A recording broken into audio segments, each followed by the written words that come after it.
let me make a motion to put 269 back.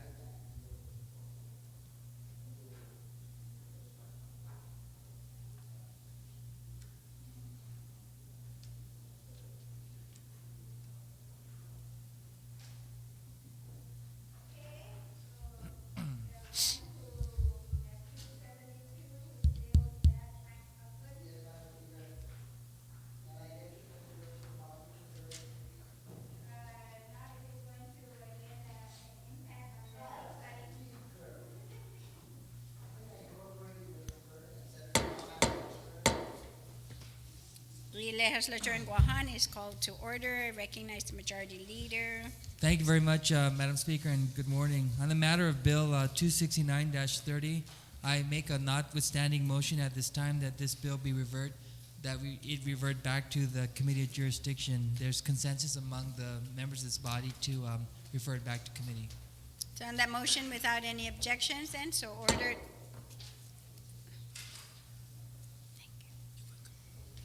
The next bill on the agenda is substitute bill number 272, and I recognize the author, Senator Uggan.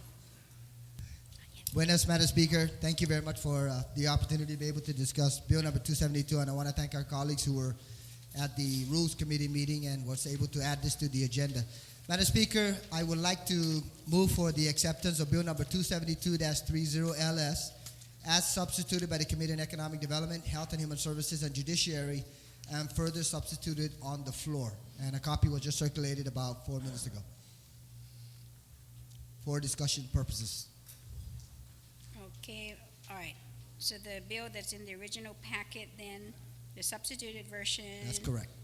Okay, now you've handed out then another substituted bill and further substituted. So on that motion then to accept the bill that's as substituted and further substituted on the floor without any objections and so ordered. Thank you very much, Madam Speaker. Madam Speaker, first of all, I'd like to start off by thanking yourself and the good senator from Manila and a number of senators in the halls who really recommended that we take a sideline direction in terms of addressing an issue with regards to the Division of Environmental Health at the Department of Public Health and Social Services. I think you're very much aware, and I want to also thank the legal counsel and her assistant for preparation of this particular legislation in its present format.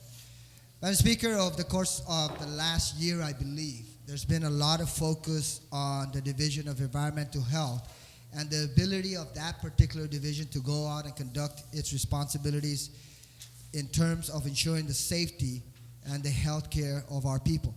And one of the challenges that they continue to be confronted with, and they have been faced with this challenge over the course of the last several years, but also in anticipation of the projected buildup, should it take place, is really having the people resources to be able to effectuate and enforce the laws that are in place. And one of the things that they've asked for consideration is perhaps the establishment of a new line of positions that would allow for upward mobility of existing personnel, but also would allow for greater retention of existing personnel and perhaps increased recruitment. What we have before us is bill number 272-30 LS as substituted and accepted for purposes of discussion, Madam Speaker, which would give that responsibility. The original legislation would have established a sequence of positions and establish it within the Division of Environmental Health. But what the amended version before us that we are discussing would do is basically allow for the Department of Administration to work in conjunction with the Civil Service Commission and to also, in line with the Hay methodology, and it's right there on page 4, Madam Speaker, where it would say, it states the Director of Administration in consultation with the Department of Public Health and Social Services and the Civil Service Commission shall establish a new series of positions, and it says using the Hay methodology or any other classification methods and salary administration deemed appropriate. So it more or less would allow for the appropriate government of Guam executive branch agencies to look at this system, look at what needs to be done in terms of complying with the provisions contained herein, and allow for greater flexibility in not only the recruitment of key personnel for this division. Keep in mind that this is the division that actually goes out and conducts inspections on massage parlors, in our restaurants, in many of our facilities, and ensures the health and safety of our community. And it would allow for the EOA to work in conjunction with these other agencies, establish a new position to focus in on retention of existing personnel as well as the recruitment of additional personnel to reinforce their efforts. I think, Madam Speaker, this is also in line with a proposal that was recently adopted and passed into law, and it was sponsored by the good senator from Manila, whereby it provides this division with additional resources to be able to address the increasing or the anticipated increase in the demands of our community in terms of these inspections. So, Madam Speaker, I'd like to move for Bill number 272-30 LS as substituted by the Committee on Economic Development, Health and Human Services, and Judiciary, and further substituted on the floor that it be placed in third reading for voting consideration by the body. Thank you, Madam Speaker. And I ask our colleagues, please, for their consideration. Thank you very much. On the motion, I recognize Senator Palacios.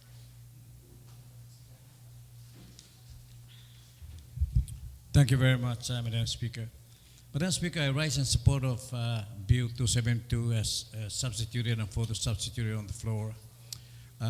This, Madam Speaker, is a proposal that would create actually a career ladder for the three positions under the Division of Environmental Health of the Department of Public Health and Social Services.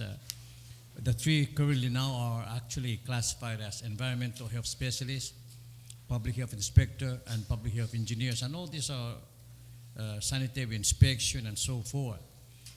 This bill also, Madam Speaker, would enrich the current position. It will promote efficiency in that now it would allow the Department of Public Health and Social Services to be flexible in the utilization of this under this career ladder job classification, which is actually what would be called the environmental public health officers. So this again will bring it to, I guess, to modern, to modernize these positions, make it more flexible and the services more efficient. So in light of that, Madam Speaker, I rise in support of Bill 272. It's about time that we actually improve on these positions. Thank you, Madam Speaker.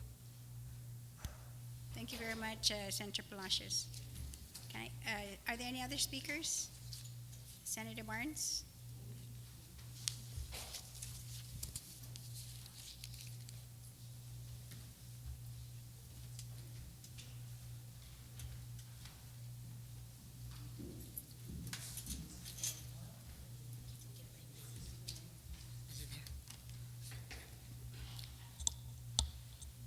Speaker Wampat, you're recognized on the main motion.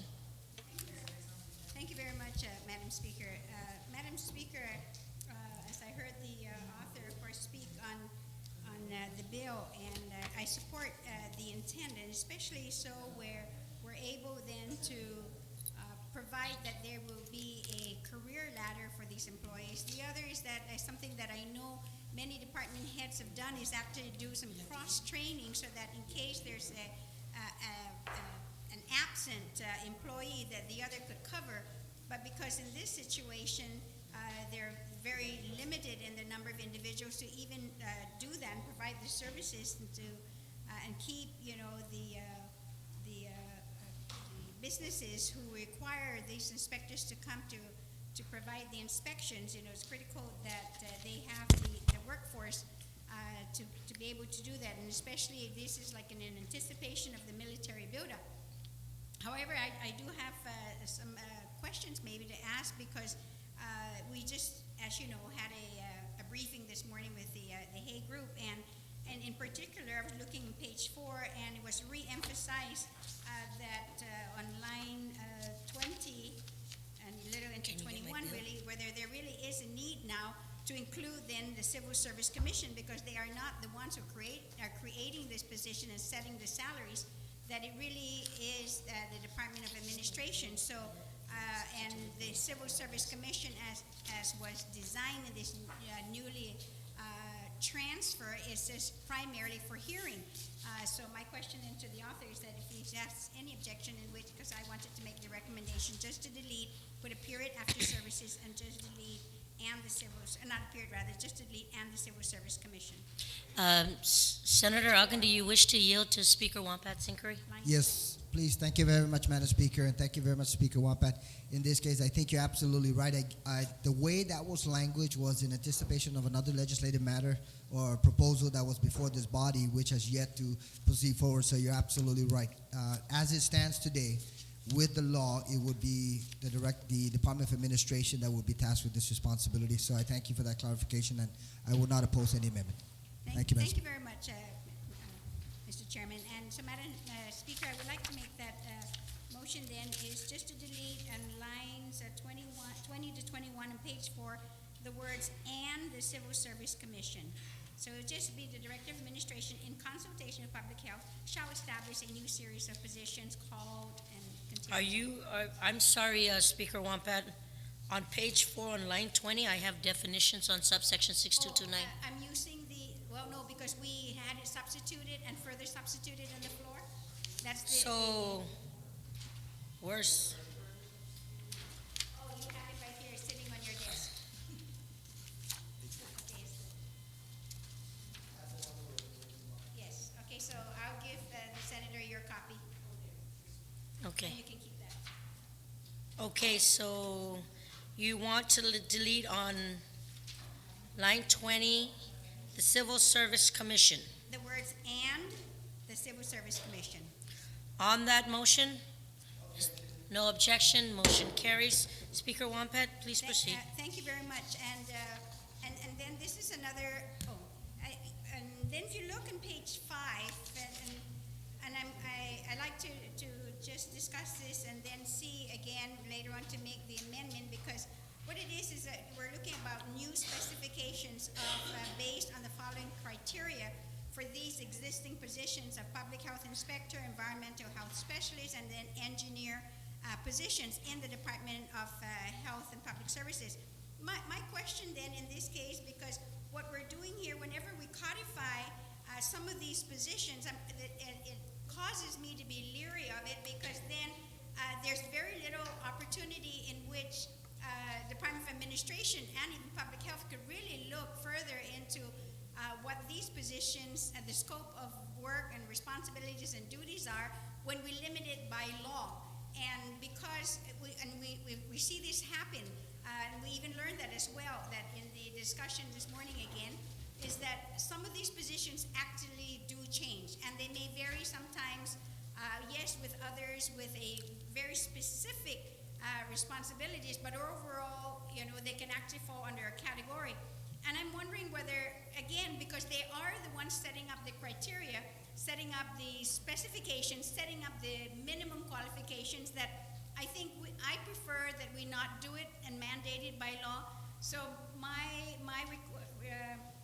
motion here then, actually on page 5, line 7 to line to the next page, 6 up to 7, line 7, is to just delete that and allow instead the department with DOA to actually come up with to set up the scope of work, because, and the reason why I say this, because again, in anticipation of the military buildup, and then, as you know, when our member here, Senator Tom Atta, had introduced legislation creating a position which would do just some of these housing inspections for the barracks and all that there could be a need for others. We heard again on the radio this morning about them doing a groundbreaking of this 8,000 or 18,000 bed compound or community or village, whatever they're going to call it, again may require other things, because I heard that there's going to be now a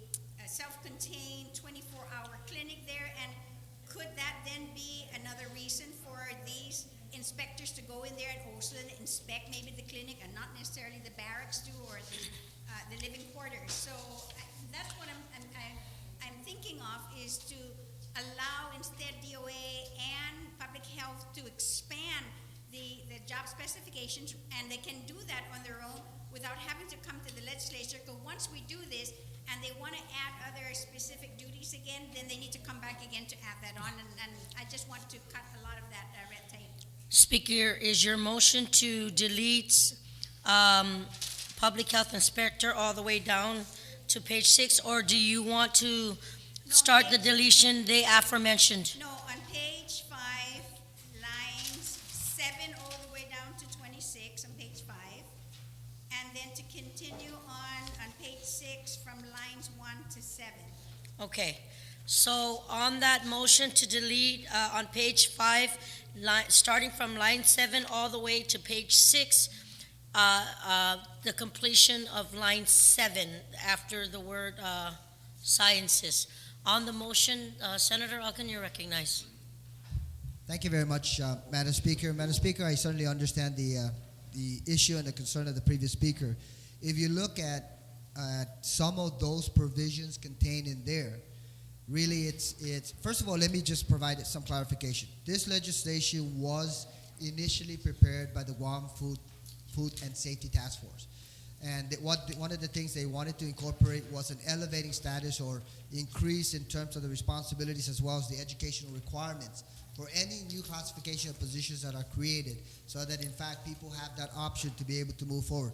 One good example is if you look at subsection C on page 5, it would require at a minimum a bachelor's degree in any of the field of studies related to the nature of the work. And then subsection D on the next page would require a master's degree.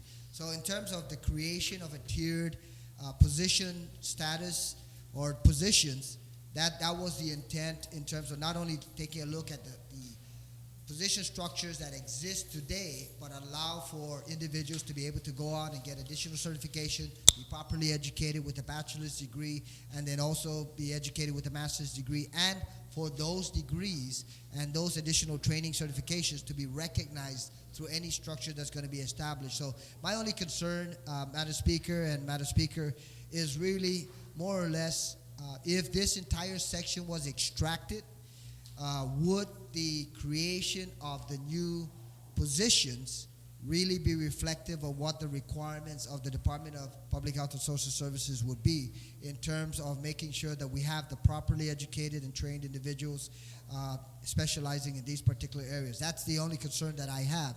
It's not an opposition to the amendment. It's just sharing with the members of this body that I think that when you look at increasing the standards of training, you look at increasing the standards of education requirements to include not only an individual who gets certification, but also a 4-year degree, and then moving that even to the next level in terms of requiring individuals to have a master's degree in these fields. I think it really moves in the direction of retaining personnel and allowing individuals to continue to pursue additional training requirements so that they can properly be employed in this division and carry out their responsibilities effectively. So that's my only issue in regards to the motion, Madam Speaker, and Madam Speaker, and I certainly, with all due respect, understand exactly what you would like to do and why you would prefer perhaps to allow DOA to formulate this. But if we don't have at a minimum a bachelor's degree or a master's degree, that may dilute really the overall intent of the proposal. So please, if I can. I'm sorry, I'm going to go ahead and take a 1-minute recess.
Legislative session is back in order. Speaker Wampat, you're still recognized.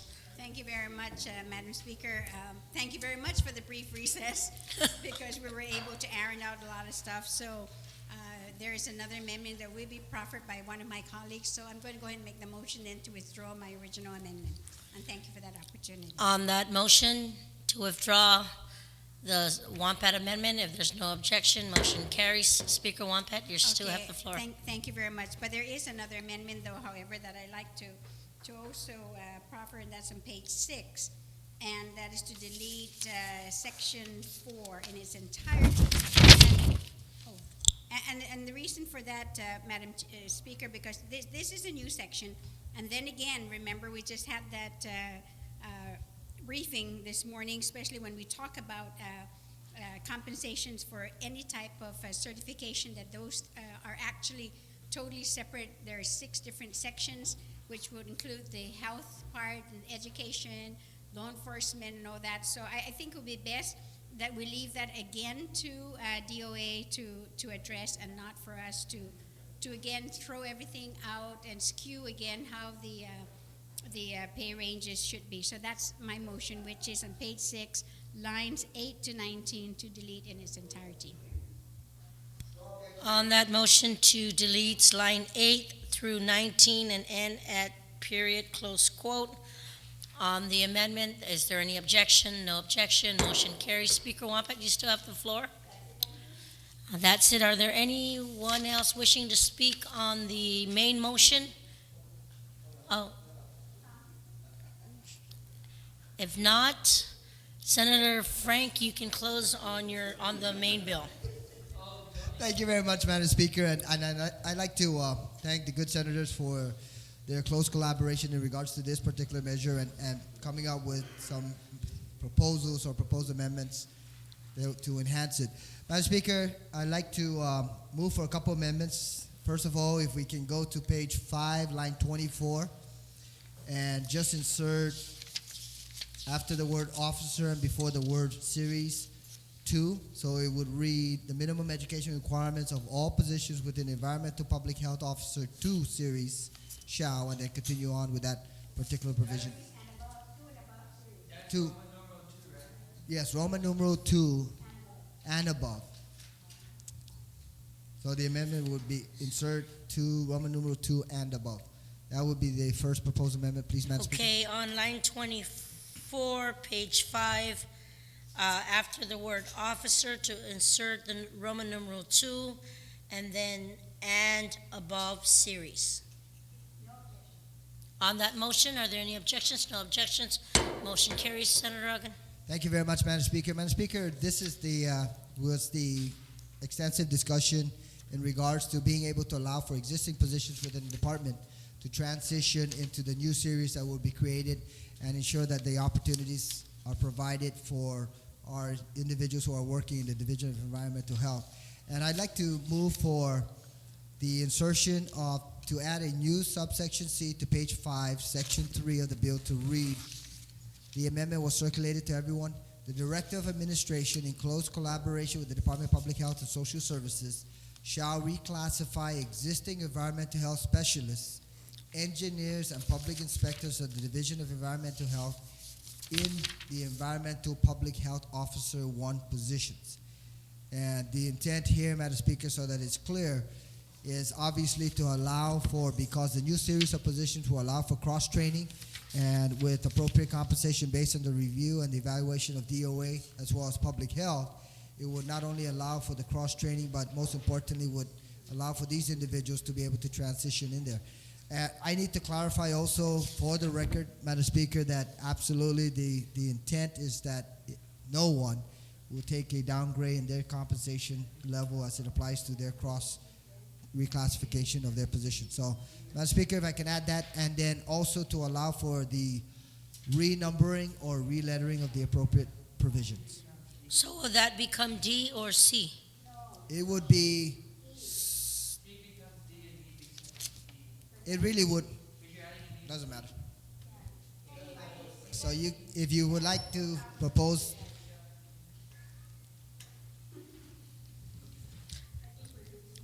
That would I was be, trying to insert it just before the creation of the public health officers too. So it would be a new C, and all the other numbers would be renumbered, or letters would be relettered. and then D would be the minimum education requirements, right? Roger that.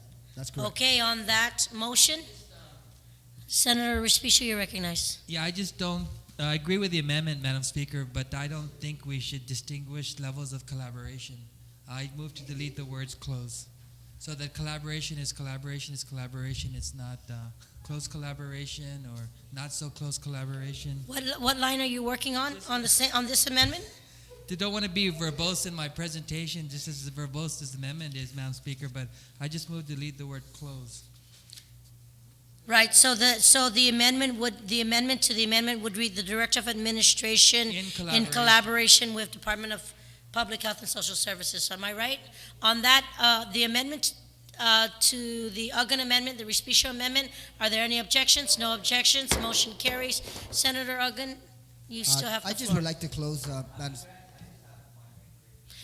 Point of inquiry, state your point of inquiry, Senator Ada.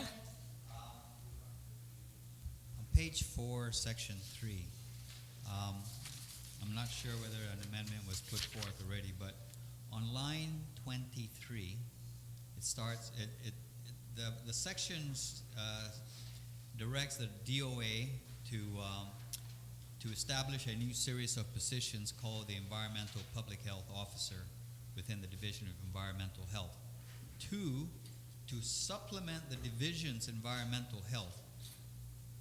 And do we mean that we're going to establish as public health officers to supplement, or are we going to establish those positions to replace the division's environmental health specialist engineer? So, in other words, once the new public health officer positions have been established, the next move then would be to eliminate these health specialists, engineers, and health inspector positions, because now they would become obsolete and would now be replaced by the public health series. Senator Uggan, would you like to respond to that inquiry?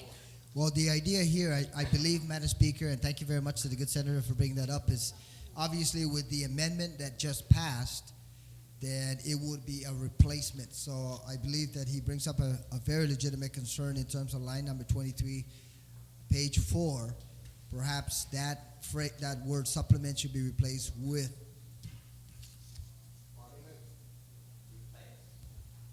Just change the word or delete the word supplement and replace it with the word equal replace.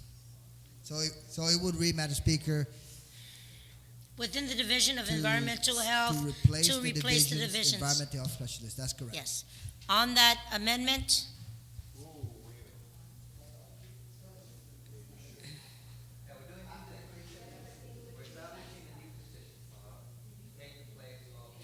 on that motion, Senator Ada, or Senator Frank Blas? Thank you. Ma'am, can I have a 30-second recess? 30-second recess it is.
I'm going to go ahead and recognize Senator Tom Ada on the Uggan amendment.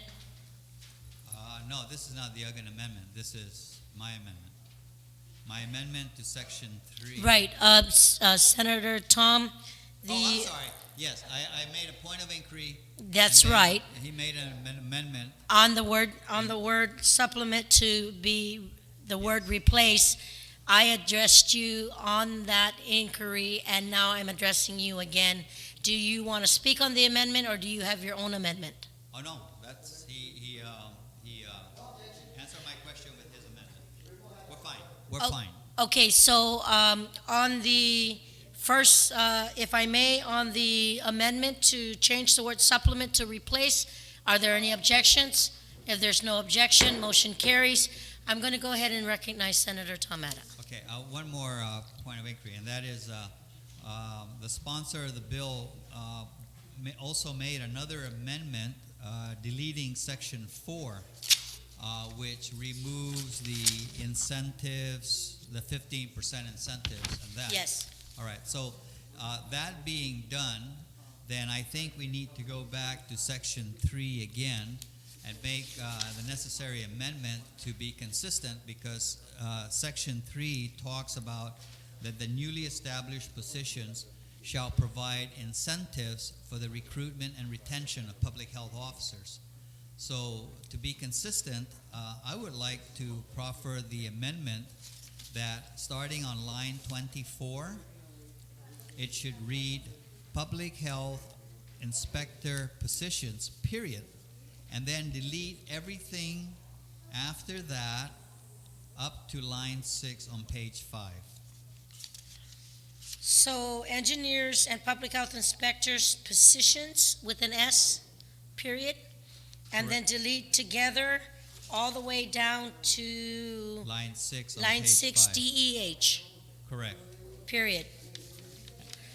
On page 4, line 24, after the word public health inspectors, to add in the word after that, positions, with the period, delete together all the way down on line 24, the word together, to page 5, line 6, capital DEH, period.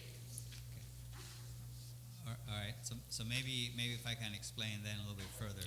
So what the amendment proposes to do is it really simplifies that section, and it says the one thing that we want to do: establish the new positions called environmental public health officers, and to replace the existing positions, which are the environmental health specialist, engineer, and inspector positions, period. That's what Section 3 wants to do. And then everything else, really, I would think that when you establish the position, implied in that task is the salary that goes with it, and whatever other administrative stuff goes with that in establishing the positions. Now, whether we use the Hay methodology, that is really something that the Department of Administration, I would think, would then, make reference to whichever appropriate compensation scheme is to be used. And then that's really, I think that's really all that needs to be said in Section 3. Okay. Establish Senator- new positions. Senator Ada, I just want to make this clarification. On line 24, it would be public health inspector positions, which would delete the S from inspectors, right? Correct. Thank you. On the Ada amendment, are there anyone wishing to speak on that? Are there any objections? If there are no objection, motion carries. Anybody else wishing to speak on the main motion of Bill number 272? If not, Senator Frank Ogden, you may close on your motion. Madam Speaker, I think I've already discussed this infinitum, so I just would like to thank our colleagues for their input in making changes to this particular provision, and in close collaboration with the good majority leader, I would like to conclude my statements. Thank you very much, Madam Speaker. And and move it to the voting file. Are there any objections? No objections. Motion carries. We're going to go ahead and take a recess to 2 o'clock in the afternoon. Please be prompt in coming back. Session is in recess. Very good.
Si Senator Taitagui, si Senator Blas, Senator Palacios, 1, 2, 3, 4, 5, 6.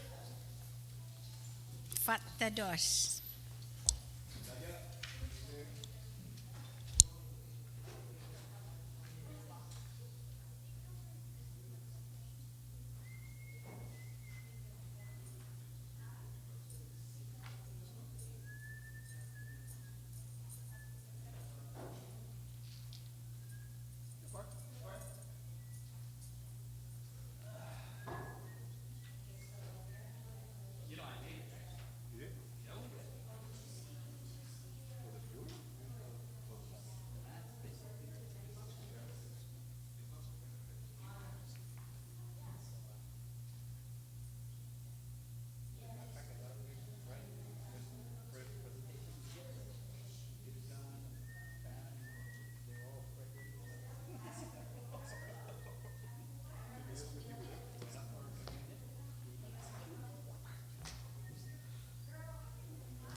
that we're doing for them?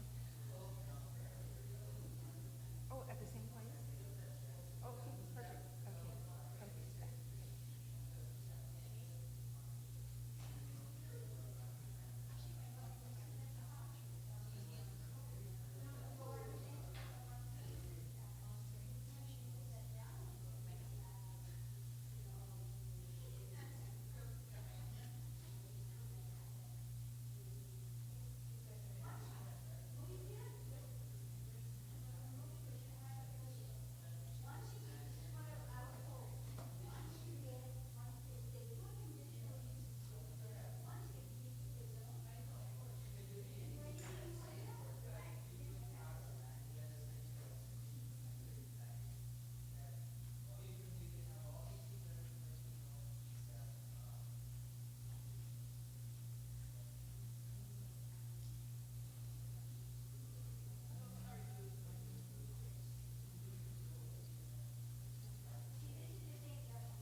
Who's coming in?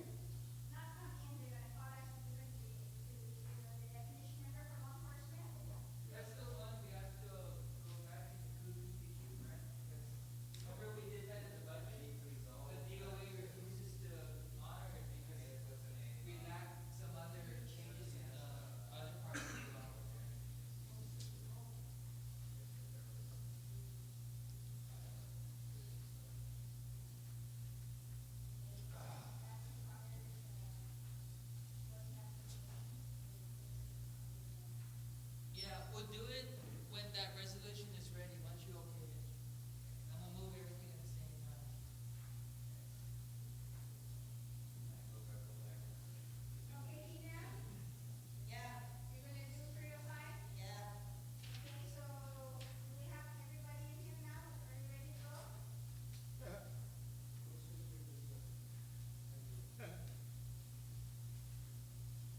I can tell who's not ready for governor, lieutenant governor in this office, in this hall.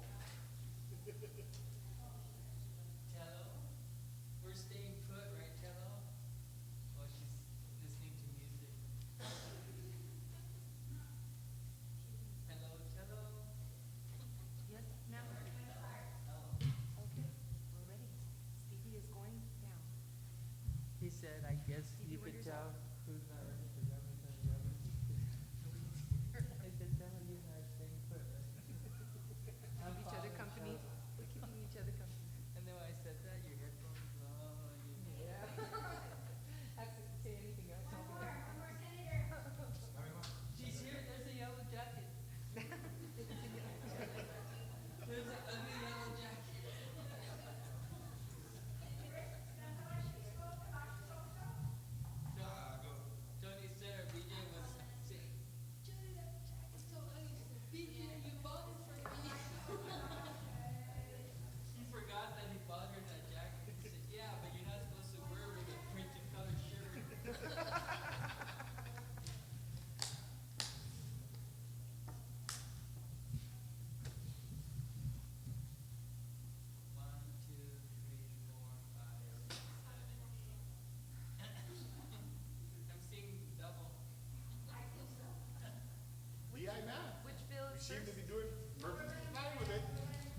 Minute Legislature in Guahan is back in session. We're going to just briefly skip over 3 or 4. We're awaiting a call back from DOA. So we're going to move on to Bill 305-30, and I recognize the acting chair on the Committee on Tourism, Senator Munya Barnes. Sidus Masi, Madam Speaker. Madam Speaker, I'd like to move Bill number 305-30 COR as introduced by BJ. As substituted, there's a substitute. Yes. Introduced and as substituted by the Committee on Tourism, Cultural Affairs, Youth, and Public Broadcasting be accepted and moved to third reading. Placed in the third reading? Placed in the third reading, and I'd like to briefly Yes. speak on it on behalf of the Vice Speaker. Yes, please, you may continue.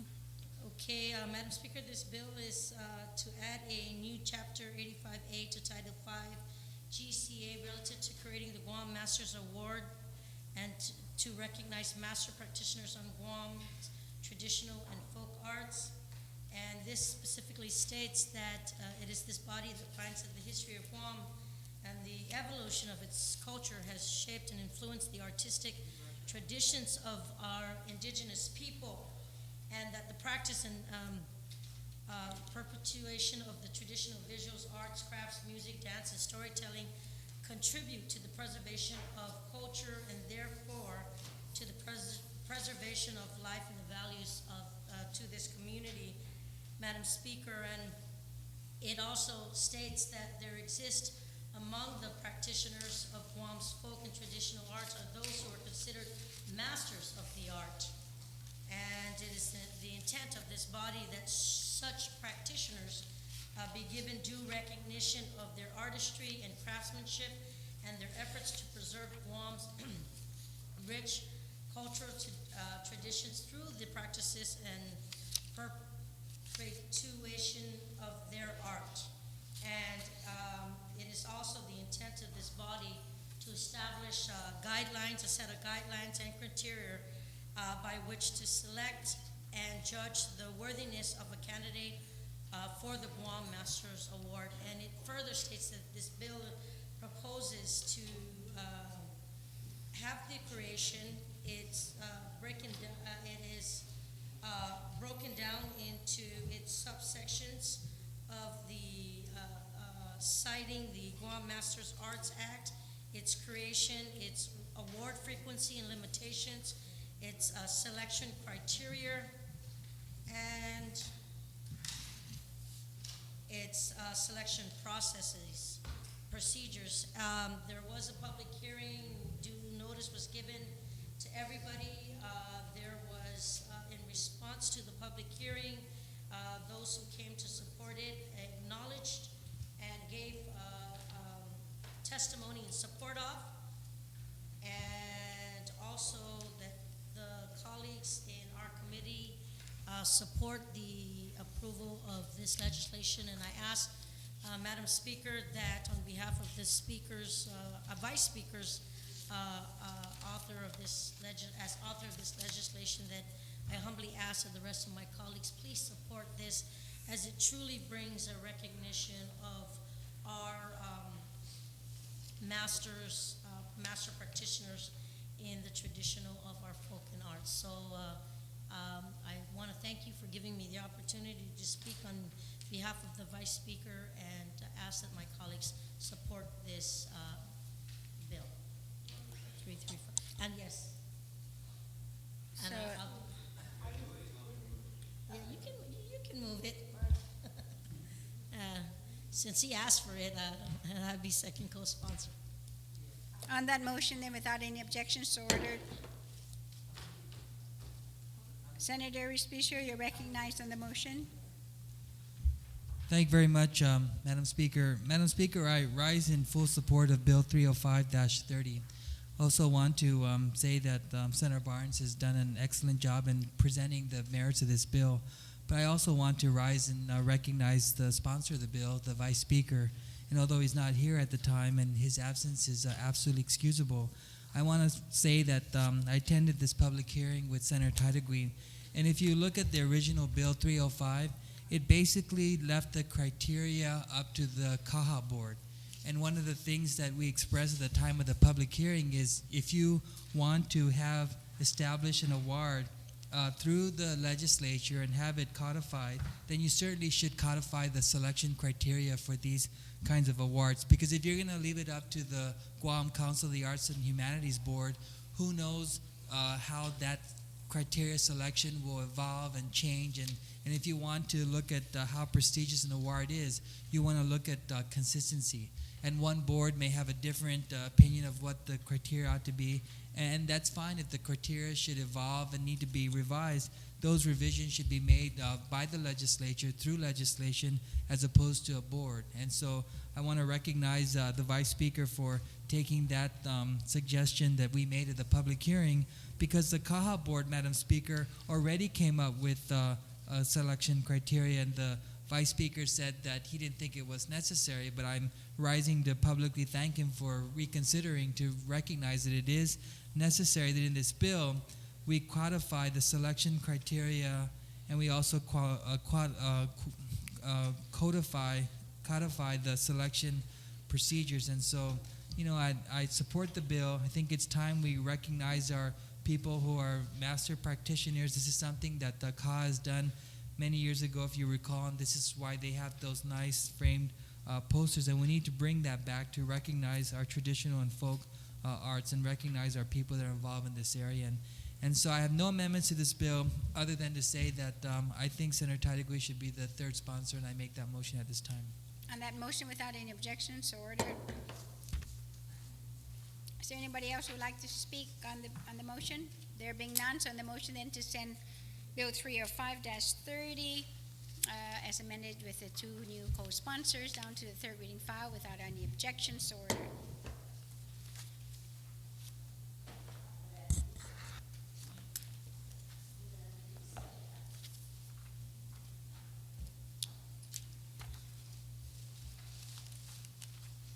Bill number 316. I recognize the author, Senator Ada. T.C. Ada. You want me to come back to you and go into 320?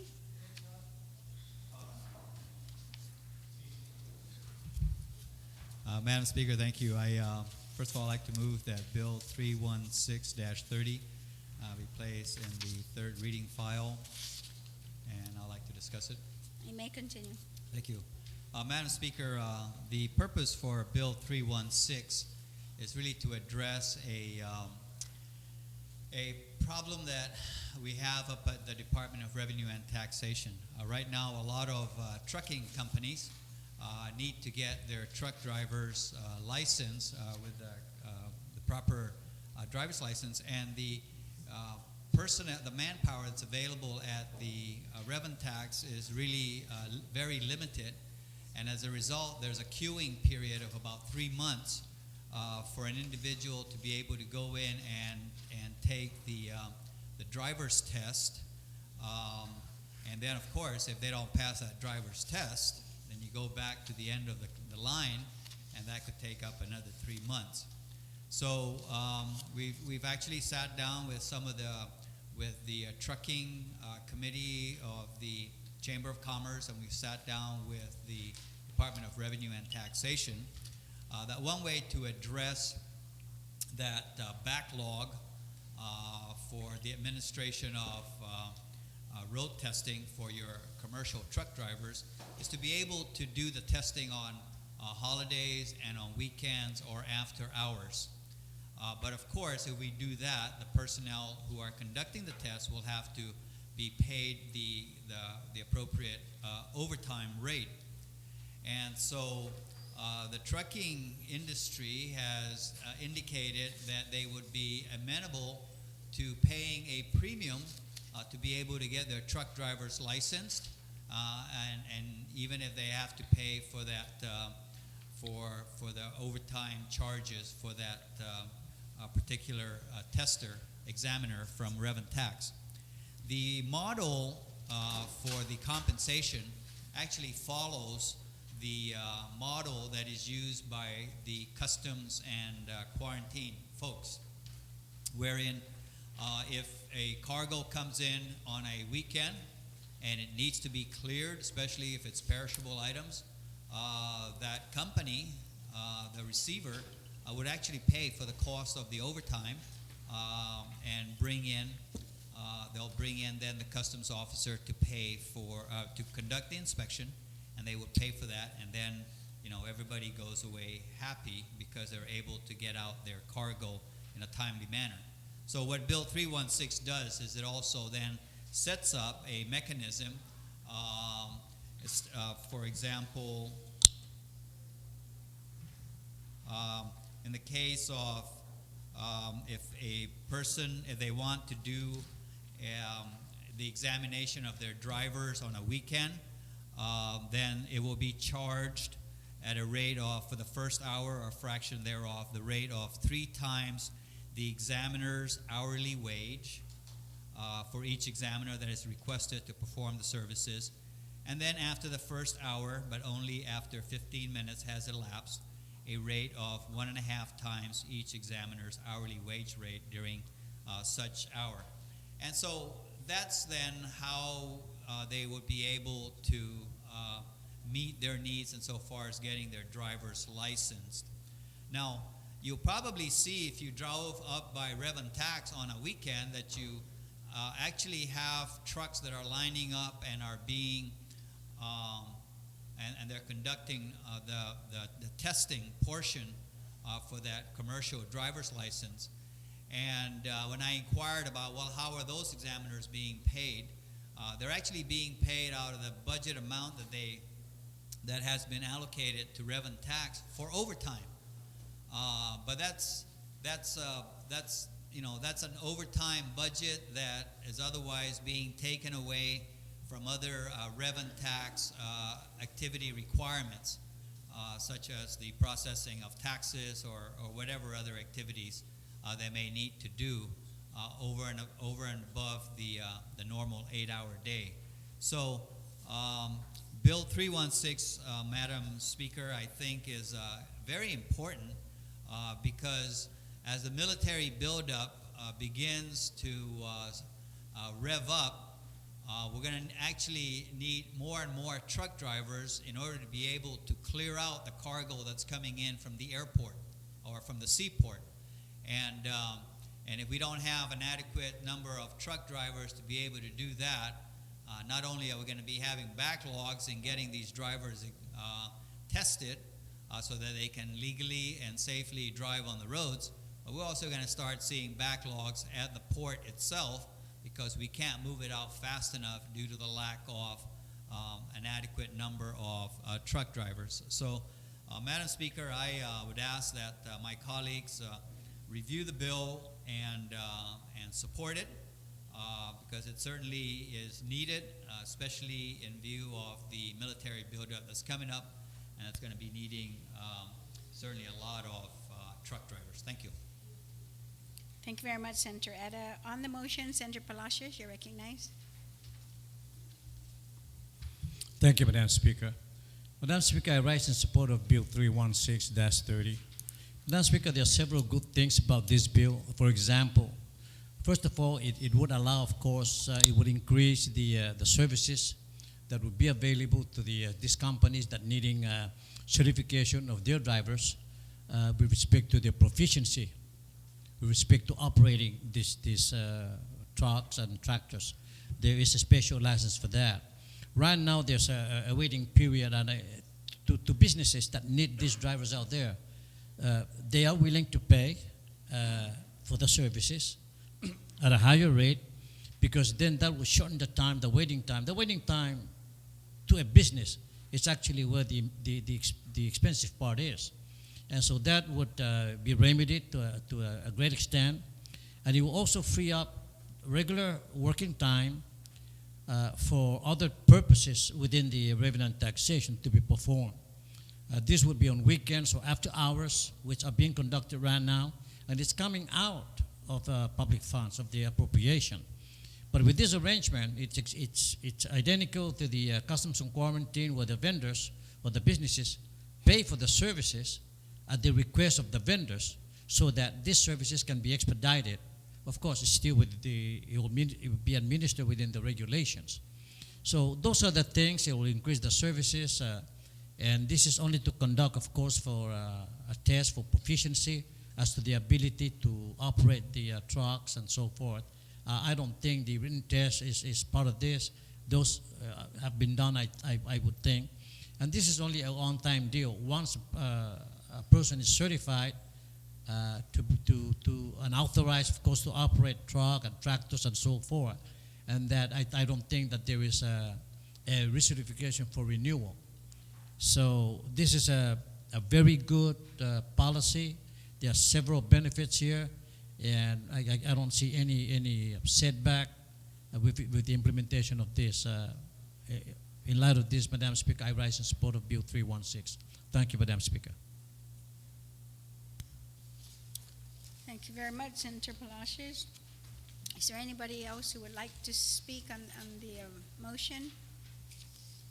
There being none, so there haven't not heard any objections then to 316-30 being sent down to the third reading file without an objection, so ordered. Very good. I was going to make the first word you used there. We don't get into January.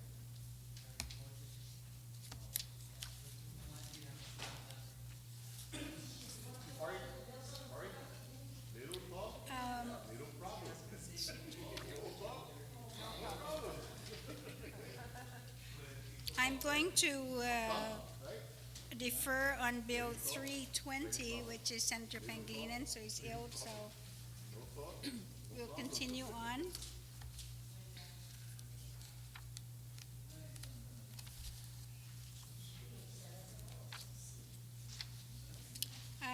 We are now on Substitute Bill 349. I'd like to recognize the author, Senator Munya Barnes. Substitute Bill.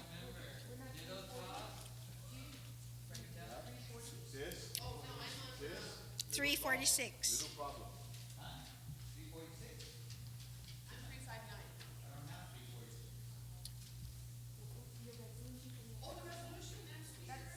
Not yet. No, it's not right now. We're in 349. I'm going in the order of the way the bills are written on the agenda.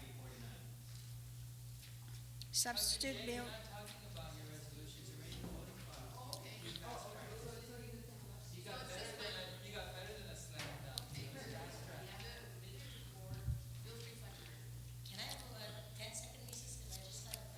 Okay, we'll take a brief recess. What are you doing?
we're back in recess, from recess. Yes, I had a copy. The committee report. Oh, 349? Senator, we're gonna hold off because the clerks still do not have a copy, so we're back in recess again.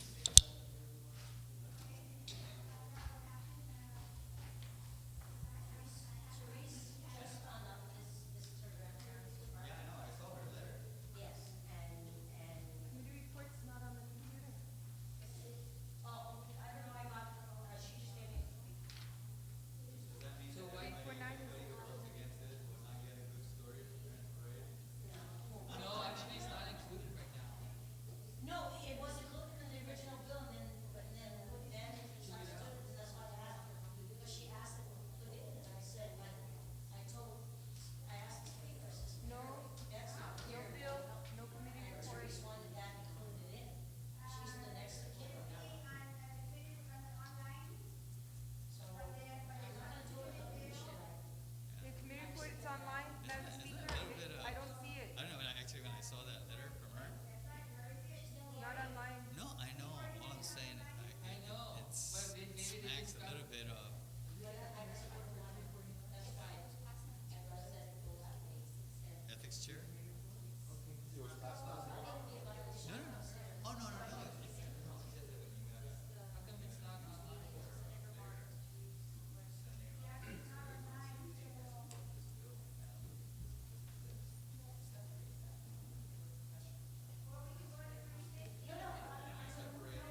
neighbor. The neighbor went, so.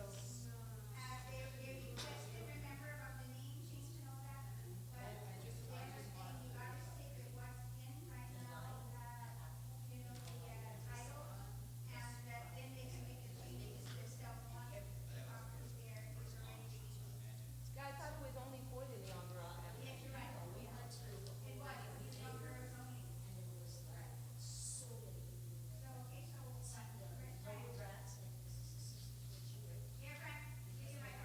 No, I'm reading, here again.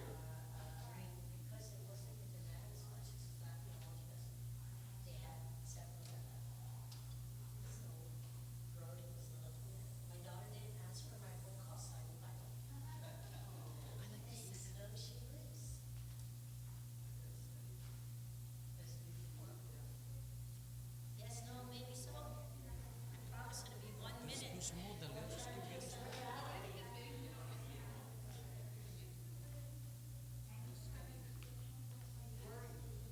Tom, let's try to put the resolution before we adjourn today, so there's no drama for the GTA.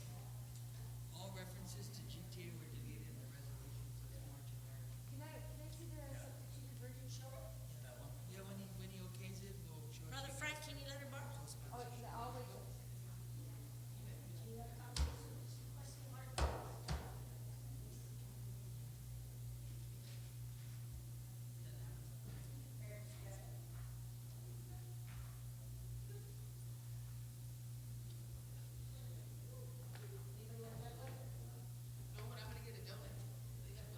Get a do not, not a donut, get a do not.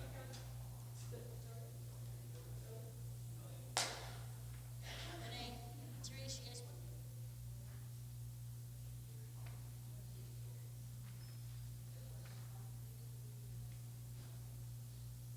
Ready? It's 3:00. I'm ready. Go ahead.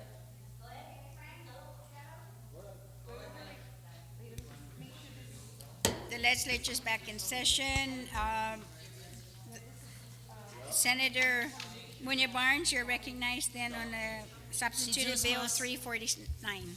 Cesar Masi, Madam Speaker. Madam Speaker, I move that Bill number 349-30 CR, substituted by the Committee on Appropriations, Taxation, Banking, Insurance, and Retirement and Land, as introduced by myself, be moved to the third reading file, and I'll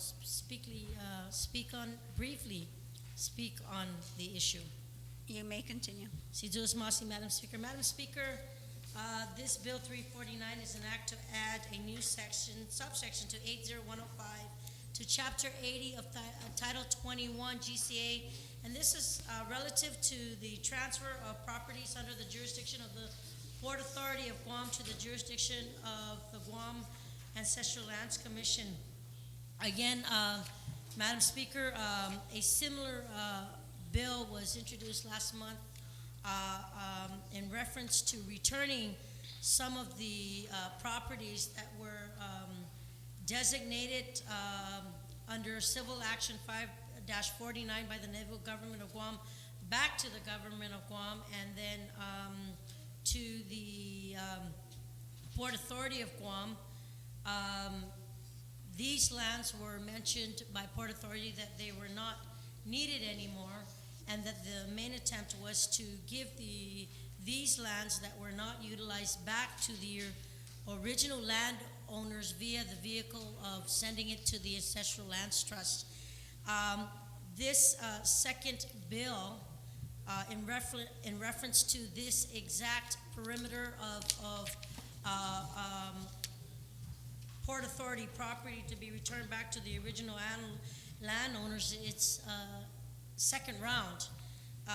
The original bill, as it was intended, stated all the heirs and the property owners, and because there was at the public hearing the family members on a specific estate had come over to speak in support of the transfer, and no other family member came out to speak on the other estates.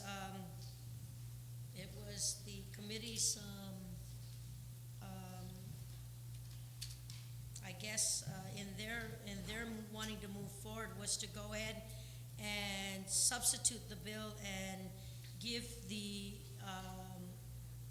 landowners the lot number 166, originally owned by the estate of Jose C. Leon Guerrero, Joaquin C. Leon Guerrero, Gil C. Leon Guerrero, Antonio Leon Guerrero, Filomena C. Leon Guerrero, Wenceslao C. Leon Guerrero, and William Leon Guerrero, that portion back to the Ancestral Land Trust for the process to be given back their family property. All those who came to the public hearing, Madam Speaker, spoke in support of that.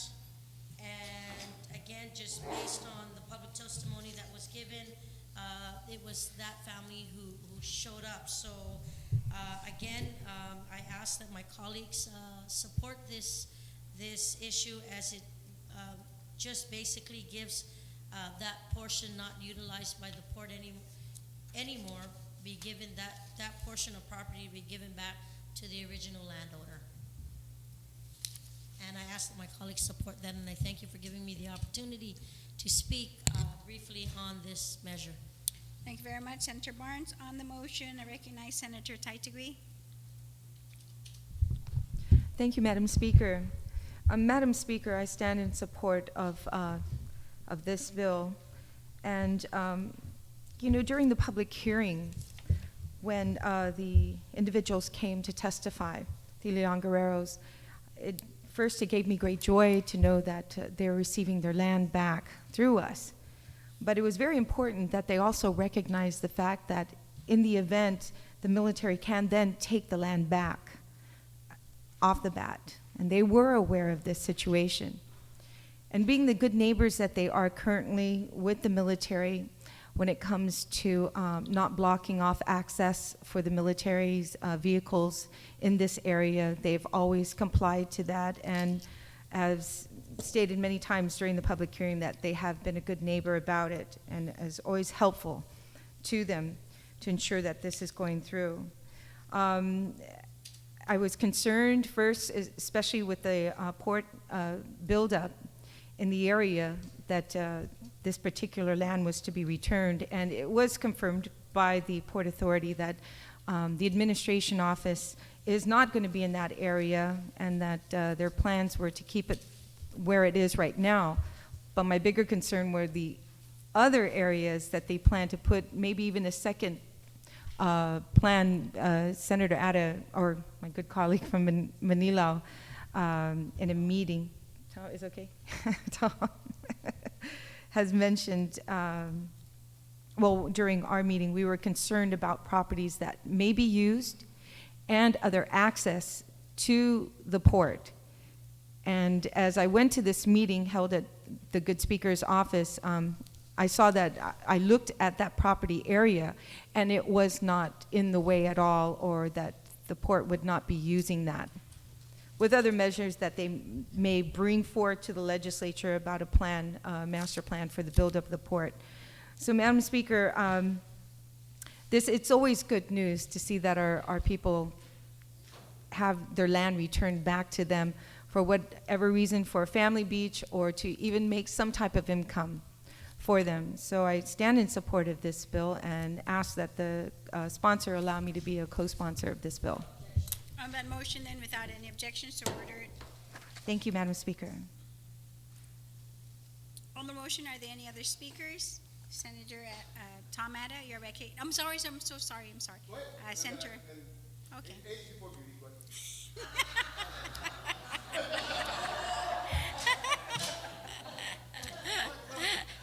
Okay. Senator Tom Ada. And then Senator Blas. Madam Chair, Madam Speaker, I just have a question as to, in Section 2, originally it looks like there was other lots that were intended to be returned back to the original landowners, and in the substitute bill, those other properties in the substitute bill it says as substituted by the Committee on Appropriations, Taxation, Banking, Retirement, and Land. The other properties were deleted from the return, and that's the lot number 135-1, originally owned by the estate of Caridad Kirigua Hart, and then other properties. There's the portions of lot 127. So so I'm just, if anyone can answer why those lots were taken out of the consideration from this bill. Senator, do you yield? Yes, I'll yield, and I'll try to answer his inquiry. Based on the public hearing and the Oversight Chair's review of this, Madam Speaker, it was noted that as we have the specific listing of all the estates as mentioned on this bill, and of course on a past legislation that was passed into law, it was important to realize by the Oversight Chair that we wanted to make sure that the properties in question, that the owners or heirs to those estates, that it was confirmed that they were literally a part of that property, and that they are interested in wanting it back and interested in further moving, whether they wanted to survey and all that. And without further clarification from members who are part of the estate, direct heirs or their descendants, that because they were not there to verify their desire to want it back, then it was only fair that he at least work with those residents and those landowners who have an interest, who are heirs, who have a realization, who have the desire to want it back.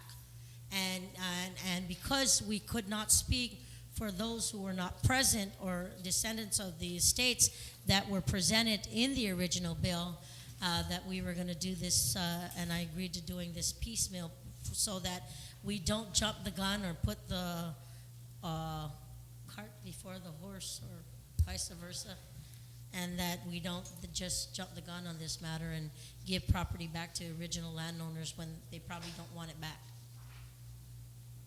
Senator Ada? Yeah. Madam Speaker, beginning of this session, there was circulated this document, testimony in support of Bill 349, and it was submitted by Therese Hart, and she indicates here, for the record, I am Therese Mary Hart. My father is Pedro Kirigua Hart, the son of Caridad Kirigua Hart. My mother is, and so she goes through that and says, recently Bill 349 was introduced. I am in support of Bill 349 as my grandmother, Caridad Kirigua Hart, and the Tiburcio family are identified and named in the bill. And then she goes to list the specific lots, and that the land, I ask that members of the committee support the passage of this bill. So, I don't know what to make of this from the standpoint, because she has listed, for example, lot number 128. So, Senator Ada, are you going? Am I hearing that you want to make an amendment to include this in? Well, I have no objections if he's going to proffer an amendment to that, Madam Speaker, and include that estate. well, I would like to maybe if we can defer this until the chairman of the committee comes back tomorrow, and maybe he can explain, because the lot numbers that she cites in her letter here, for example, lot number 128 PI or P1. I see here a lot number 128, but I don't see 128 PI. But it does accurately show here in the bill, for example, number 128, originally owned by the estate of Tiburcio Ada Santos. Oh, and let me just make a disclosure here. I'm not related to this Ada Santos.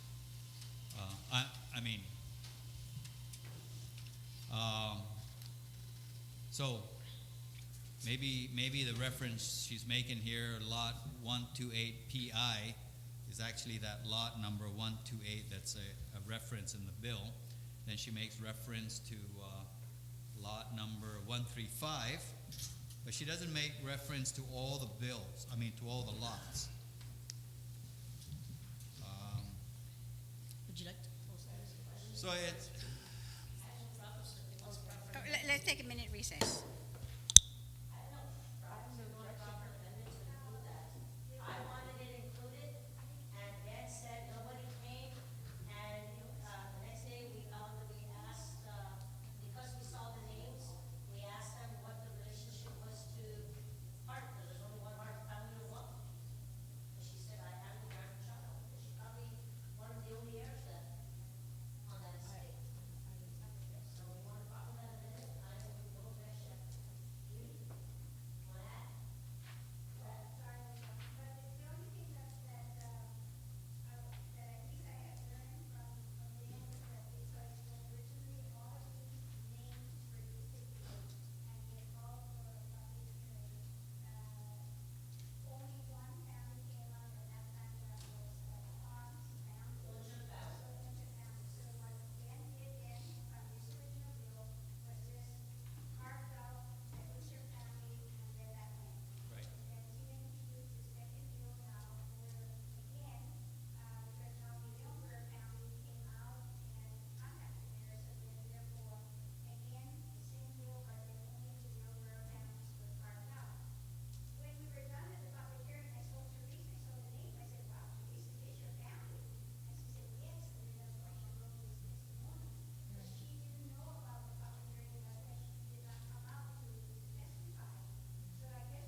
Especially when the administrator of the estate showed up, you know, because he is the administrator. So, I wanted to know for the record that when we did it the first time, because I introduced, this is not the first time, this is like the fourth time, because, it was introduced in previous legislatures with, Senator Forrest. And what happened was, it was just passed on file because they were trying to get hold of the family members. And then the Butcher family was the main advocate with the Young Guerrero family. And the Young Guerrero family was wondering why they weren't included in the previous bill when they were all originally included. So we said then, as an oversight on our part, I introduced the second legislation with the support of the speaker, and the Young Guerreros came out, and Speaker Ben said, you know, that, he sent letters to land management, ancestral land trust and Chamorro land trust, asking them to look for the family members to these estates, and whatever we could find out. And in passing, because we looked at the name, Therese Hart saw Speaker want that, and she said, is this your family? So, literally, we do want to give it back. We have, the committee member and speakers, committee member, Mr. Bukaiti, looking into finding who's the administrator for Hart's estate? Who's the administrator? doesn't have to have an administrator, but she is next of kin. Oh, okay. She will be the next of kin. And she didn't know that this was happening. I think we should include it. Yeah, I have no problem. So that's why I wanted to ask you guys if you wanted to, because we have testimony and we can make it. You should just include it if you can take care of it now. Yeah, that's what I'm saying. okay, so, You make an amendment? yeah, okay, so I'm ready. Okay. Okay, so the amendment I would make is that on page 2. We're not, are we on? We're not. Okay, what I would do then on a substitute bill is on line 10 through line 15, ending with the word part. Just 9/11. Up to the word part. No, because she references 135 and 136. Yeah, he's right. And you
Legislature is back in session. Senator Ada, you still have the floor.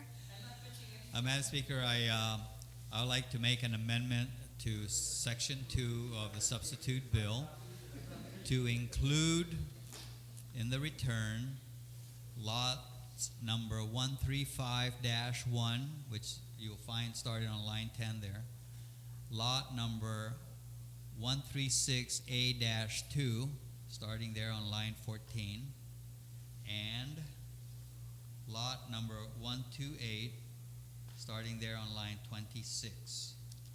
Those three lots would then be included in the return in addition to lot number 166. Okay. On the amendment, there being no objections and so ordered. Senator Ada, would you also like to make a motion that this letter that you have be also be included as part of the committee report? Yes, Madam Speaker, and that the testimony from Ms. Therese Hart be included as part of the committee report. Thank you very much. Without any objections, so ordered. Senator Blas, you're recognized. Thank you, Madam Speaker. Madam Speaker, I really don't have a problem with this bill. I just the author can yield to a question. The question being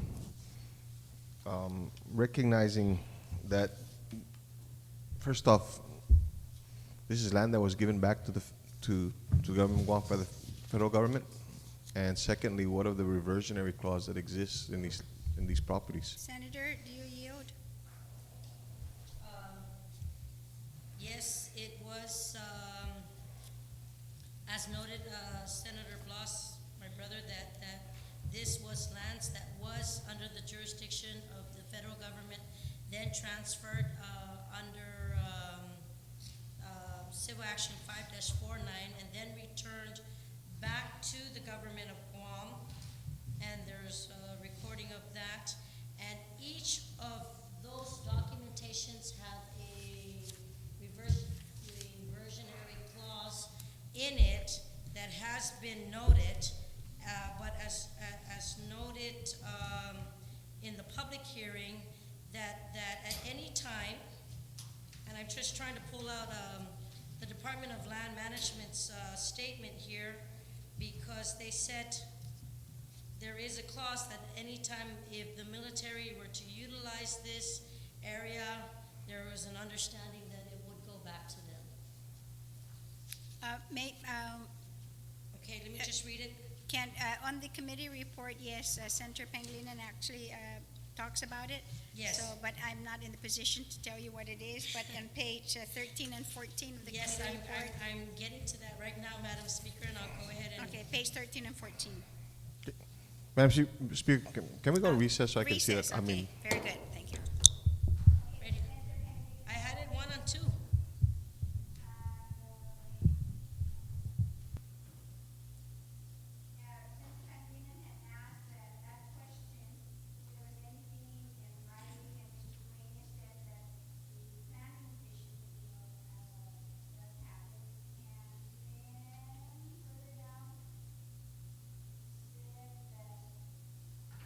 Right here, page 2, hold on.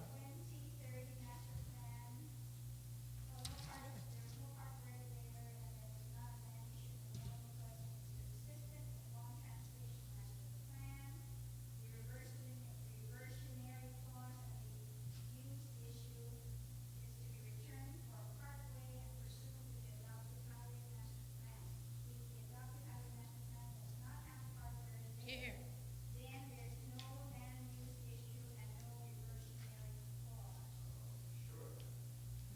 There's always a reversionary clause anytime. But it's the landowner who decides. No, it's even with the Dos Amantes plat.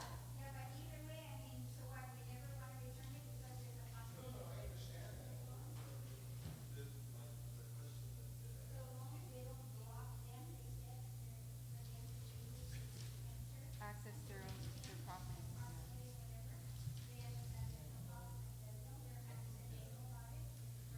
Yep. Where?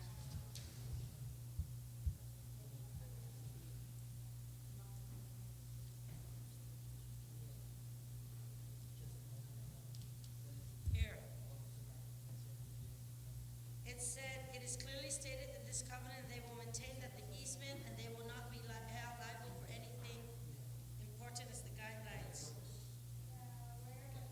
Page 8. 8.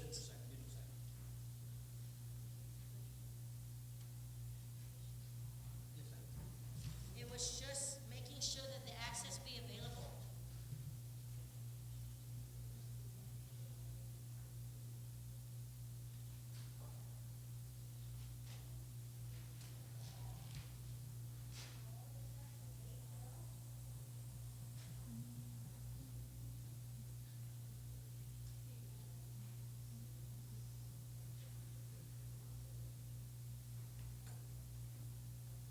Yeah.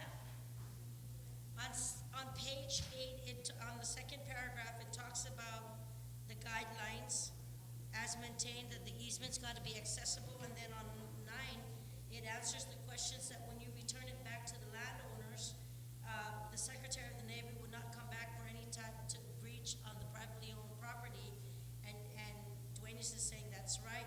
Then you have the local government in which the land management administers the Guam Land Use Commission, and further usage of the property would be under the same process as a private landowner owning the property somewhere else. Right there on page 9. Are you there? On the 4th paragraph.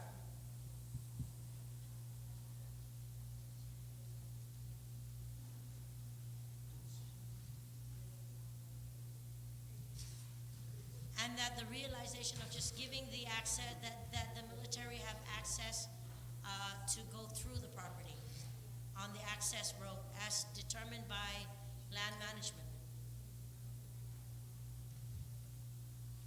If you have the property and you give it up for the easements, that should not, the property owner cannot go and put a private property sign on it on the easements.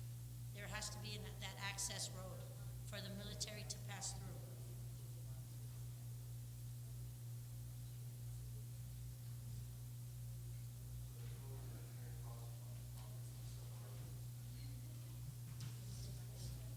According to them, that's the standard clause for every property given back, including the Teton landowner, every property.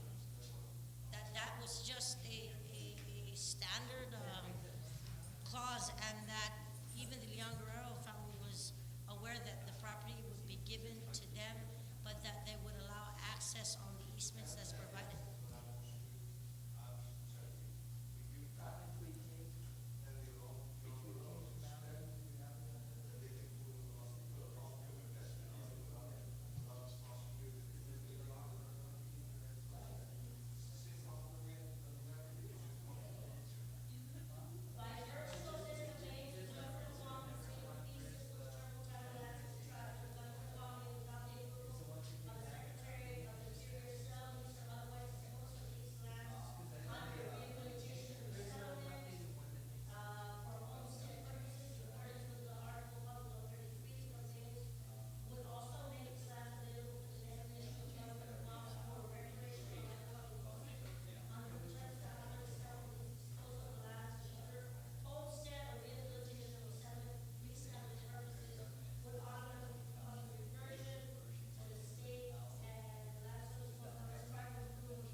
Legislature is back in session.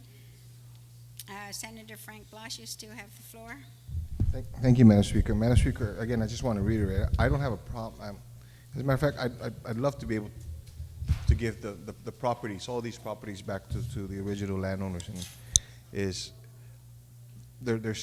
and we have to recognize that it's with the recognition and the understanding that there's a reversionary clause that's placed into this in providing it back to them. As much as, and I see that the land is going to be zoned agriculture, so that they can at least do some of that activity there. But when we give land back to the people, we'd like the people to make that determination as to what they want to do. Now, I know that it's not within the power of this body to reverse that reversionary clause or to strike it out. This was a situation similar to something that has occurred in a previous legislation on land adjacent to this property. And again, I appreciate and I want to do this, and we're going to do this.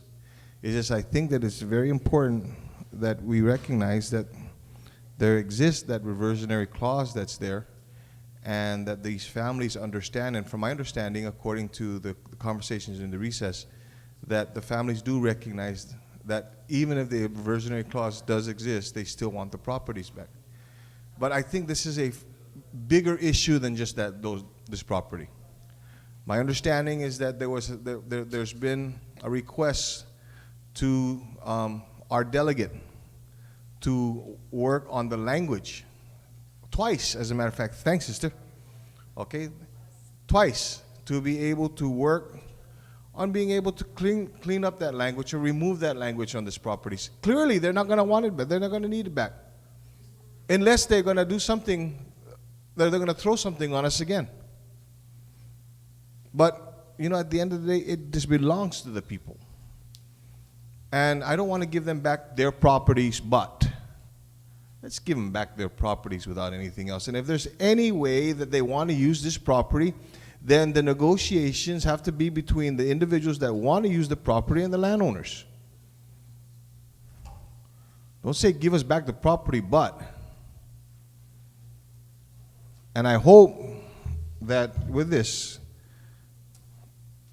that our delegate to Washington recognizes that there is a need for her to move on discussing with the Department of Interior and the Department of Defense to remove those reversionary clauses. Ask a simple question: are you going to use this or not within the next 30 days? No? Okay. Release it back to us. Give it back to the original landowners. Because you know what? Our people, when the land was taken from them after World War II, they weren't allowed to put a reversionary clause in it. Thank you very much, Madam Speaker. Thank you very much, Senator Blas. On the motion, Senator Guthrie, you're recognized. Thank you, Madam Speaker. The points by the retiring colleague are very good ones. And retiring from speaking, yes. But, Madam Speaker, any way we can get these lands returned, we have to do it. And to me, possession is 9/10 of the law. Let them try to take it back.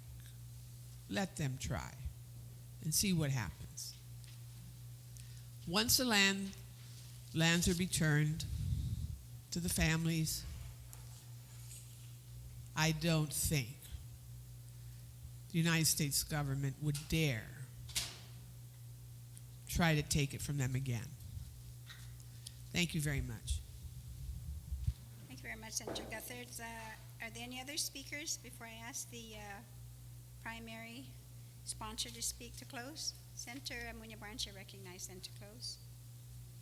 Si Diyos Masi, Madam Speaker. Madam Speaker, I'd like to thank my colleagues for speaking on this measure, and I thank them for their support in the efforts of giving the properties back to the original landowners. And it's also worthwhile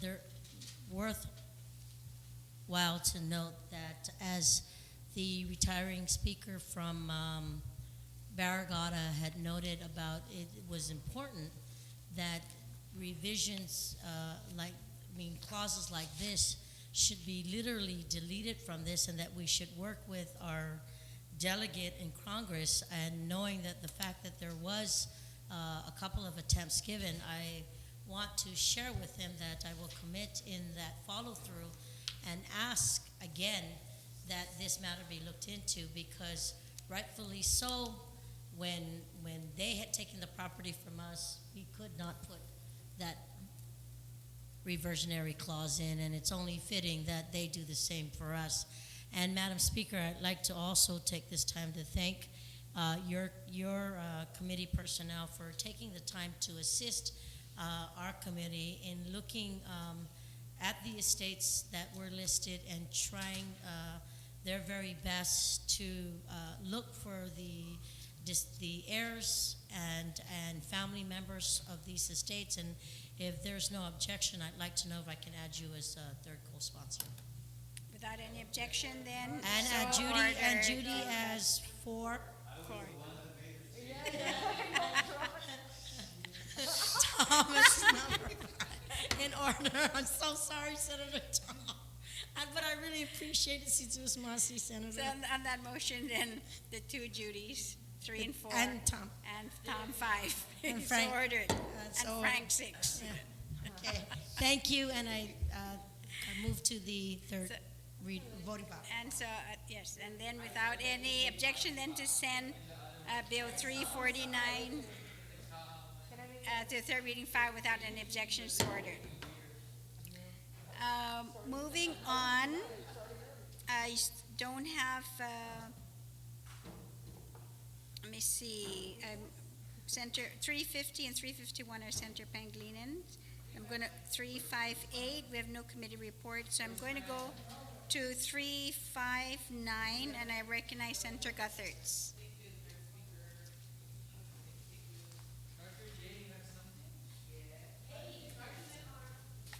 Yes, ma'am. 359.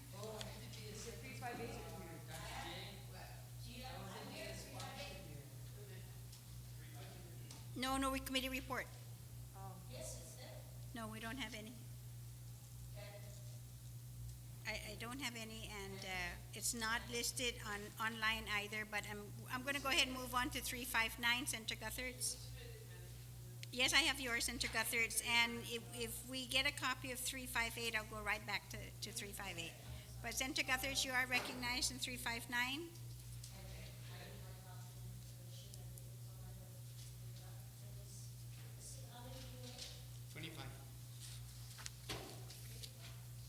Oh no, community report is only for six copies.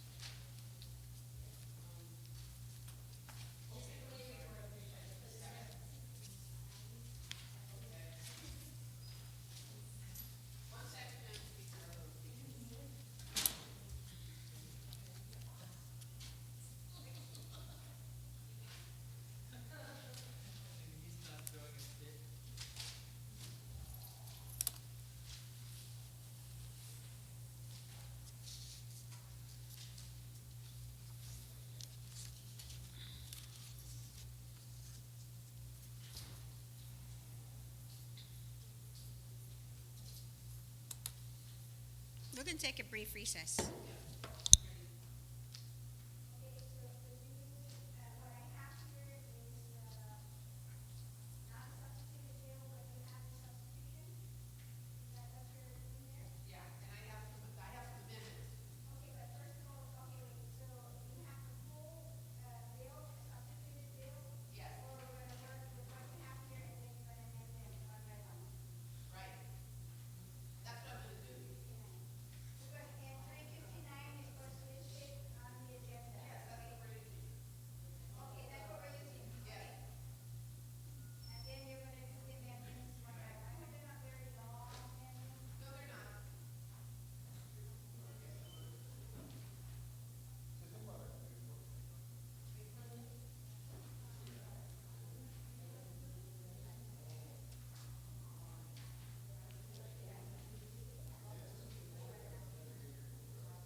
guys are not eating. I'm gonna die. I gotta go back down. I'm in diet too.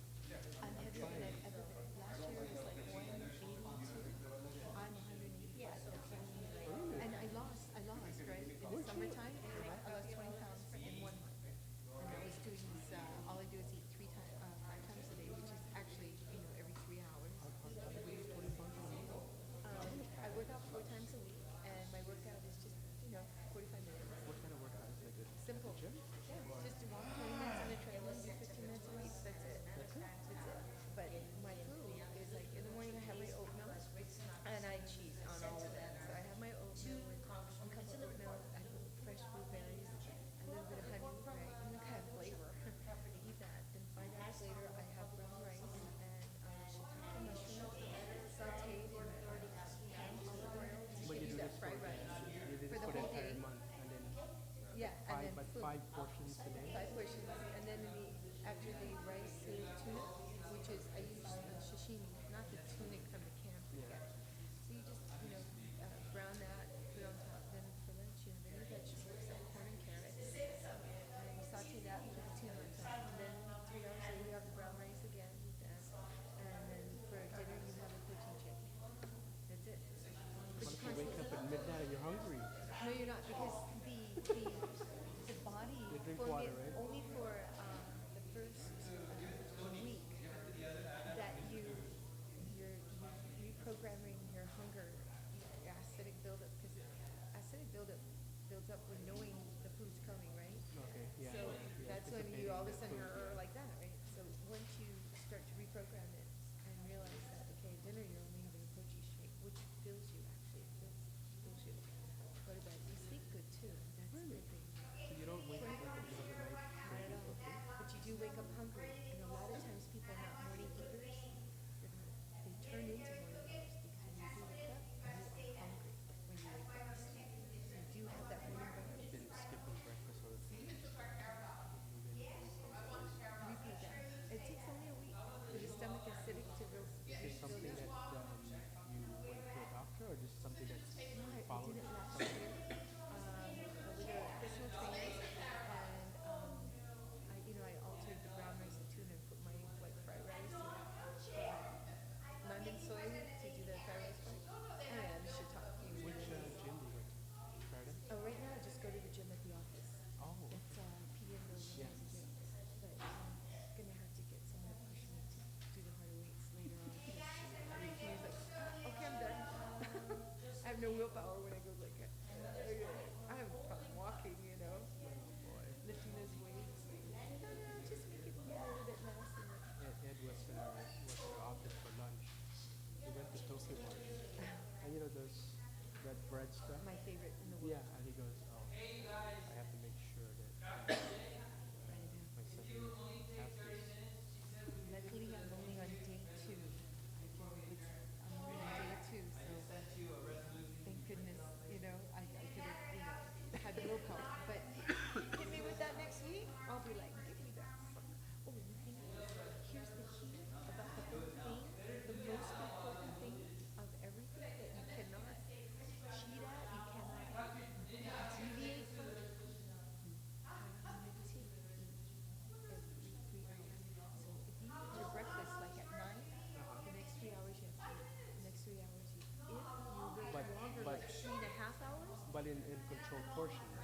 Yeah, you already pre-made, like half a cup of rice and then things.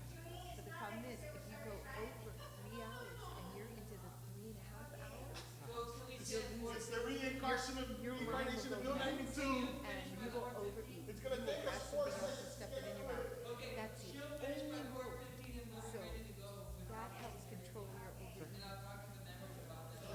I don't know, Try that. I mean, it's good. you Everyone have that's to done time it. yourself that way, right? I mean, make Yes. sure that you eat on time. Right.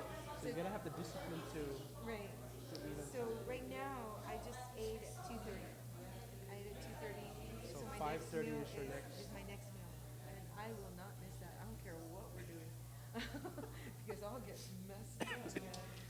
I'll become a wicked witch of the, scrolls. Oh, okay, that's not good. So we'll see how it works. I got day 2, so and 30 days. Hopefully I'll drop 20 pounds. We did, me and And then she speaker. did with alcohol as well. Me and speaker did the SDA stuff. Oh yeah, the wellness? The wellness one. And it actually worked. But you know, with speaker, the problem was that, you know, that she's some afternoon, so she couldn't go. But for me, well, I mean, I stuck it, I'm You're diabetic. See, that's why I'm doing this.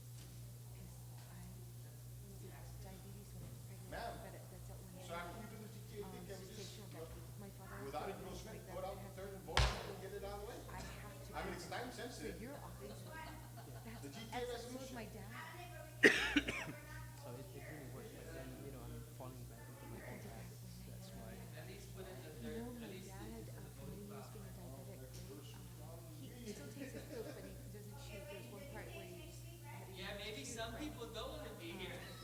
So I'm doing them a favor. He's 80 years old now, and because Yeah, it's time sensitive. Yeah, it's time sensitive. it's taken a toll, Enough votes. so he is he's very good right now. I mean, at 8, because he watches weight and Before the pressure gets up. exercise, all this stuff he did, and the pills are very minimal, so it did really win his liver. He is Yeah, that's what I some think. problems, but nothing compared to most people who had diabetes. So you really need to. And you know, the latest stats is that 1 in 3 Americans have either hypertension, diabetes, or some other disease. You know, and then there's a whole lot of people, even here in Guam, who don't even know that you have this or hypertension. So we have to be concerned about that. But good luck to us both.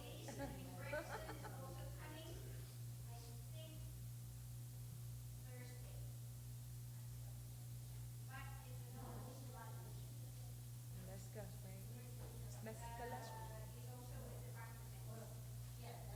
That's mezcal, right? 4:15. He's coming in? Oh, nice. How come I'm not co-sponsor of that? Oh, look at that. Donut. Yeah, say it was a follow-up. Say you asked them to come.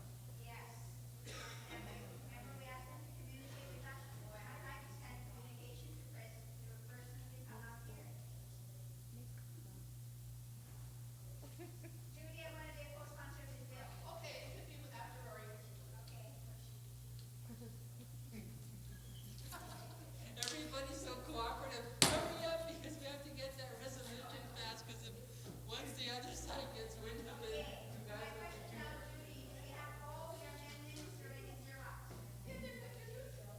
And I want you to speak in tomorrow. You got offended because you wanted to do the prayer and you said no, Judy, because it has to be tomorrow. She said, I can speak tomorrow.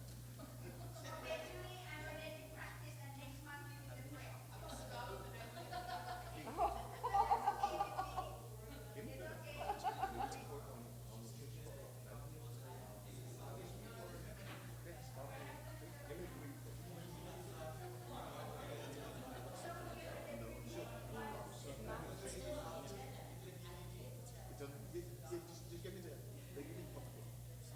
Or is it building? He promised he's going to be done at 4:15. Dissertation already.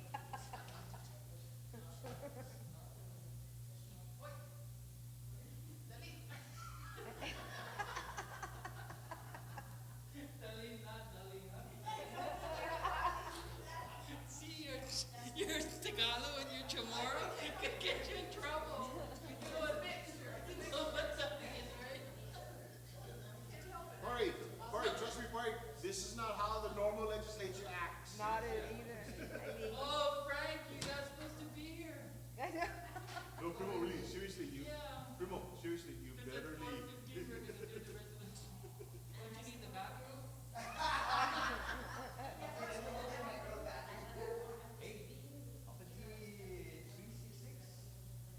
Bank of Guam, GWA? Yeah, but it's not.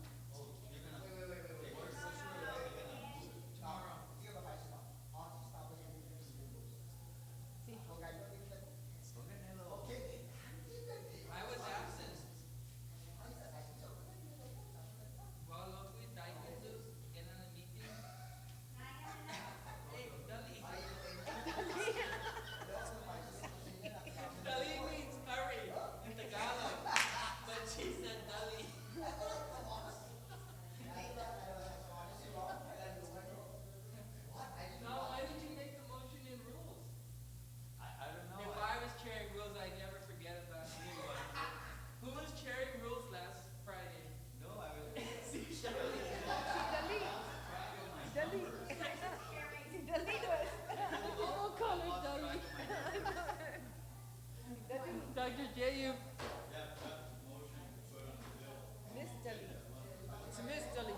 even forgot to put his bill out, so I panicked in Hawaii because I didn't want him to grandstand the whole weekend that we didn't care about ambulance services and.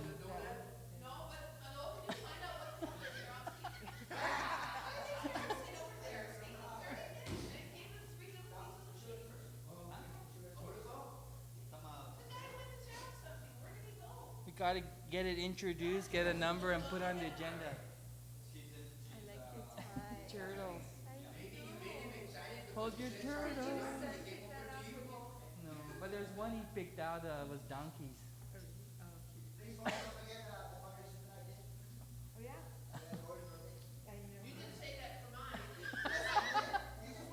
I see Dudley, Let's see Dudley.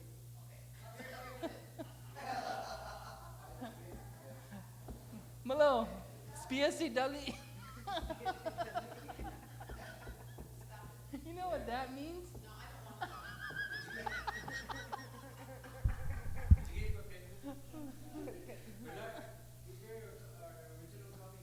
Your time is up. Just don't say anything, okay? Just listen. That's the problem. And when we listen, you pick 30 minutes. Very fast.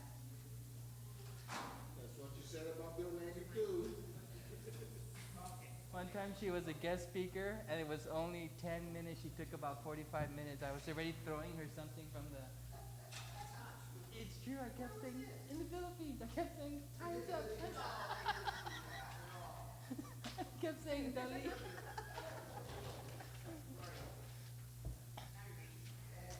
I never make you mad. Just play with your iPad.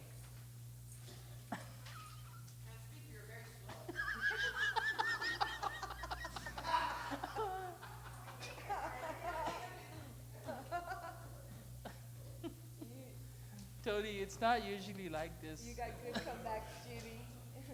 Good comeback. All right, now you know why we turn on the mics? Yeah, whoever wants to sign on. So we get covered. He wants to co-sponsor, right? This is, Yeah. no, because Rita Francis is like, saying, making sure they don't cut short. You know, Rita Francis is one of the biggest collectors No, of I'm artifacts. talking about the resolution for the telecom issue. Oh, the telecom. Oh, no, hey, I like to read it and then. Oh, I want to read that. Yeah.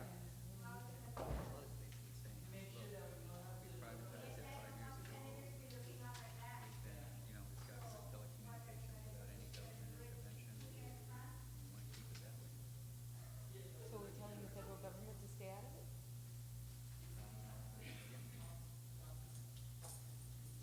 I think so too.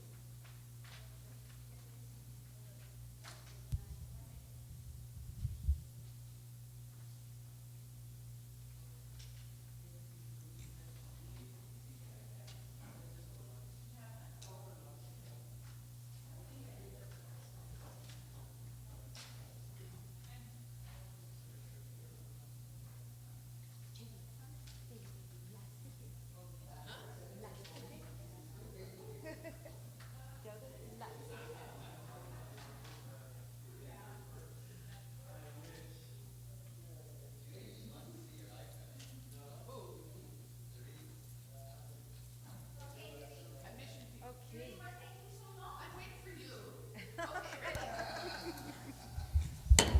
Legislature and Guahan's called to order. Senator Guthers, you're recognized on bill number 359-30. Thank you, Madam Speaker. I'd like to move the bill down for third reading. No objections. Next bill. And would you like to speak on it? Yes, I would. Thank you, Madam Okay, Speaker. so please continue then. Thank you very much, Madam Speaker. Bill 359 is an act to add a sub-item A to Section 76202 of Article 2, Chapter 76 of Title 21, Guam Code Annotated, to prohibit the transfer of all prehistoric and historic properties, antiquities, and objects owned by the people of Guam or in the inventory of the government of Guam without legislative concurrence. The bill is a short bill. The first page of the bill simply is the current law, Madam Speaker. The second page basically was the original amendment current law that I'm offering. However, I have an amendment to my amendment that I'd like to discuss. Okay. May I discuss it, Madam Speaker? Yes. Thank you very much. Okay.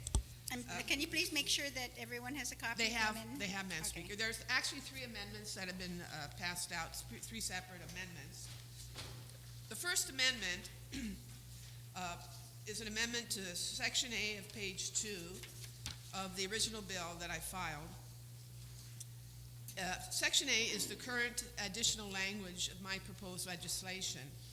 I would like to strike out the word all on line 1 of page 2, and on line 2, page 2, I'd like to strike out or owned by the people of Guam. The reason for this, Madam Speaker, is there was much confusion about the language of quote-unquote all and or owned by the people of Guam, unquote. So it's simply an effort to try to make the language clear. Also, I'd like to offer, and I request the support of my colleagues, this one is not in written form, but it's very simple. At the end of Section A are the words in the original bill on page 2, except for scientific research and testing that otherwise could not be performed in Guam. And I thought about this carefully, and I believe this could weaken the intent of this bill and probably give too much discretion to certain offices that if they certify something as important for scientific research, that they then could send the artifacts off island without legislative concurrence. So I'd like to delete the words, except for scientific research and testing that otherwise could not be performed in Guam. So that's part of my First Amendment. Senator Guthers, one moment, please. Thank you. I think maybe what will make it so much easier for all of us is that this substituted version that you have here in Section 1 actually replace what you have in the original bill. Yes. Because it's hard to go back and forth. Do Oh, the other members? Can I use the substitute version? Well, I think that's what we should do. Okay, Can so you- I'll amend my substitute version and take out the last line, except for scientific research and testing that otherwise could not be performed in Guam.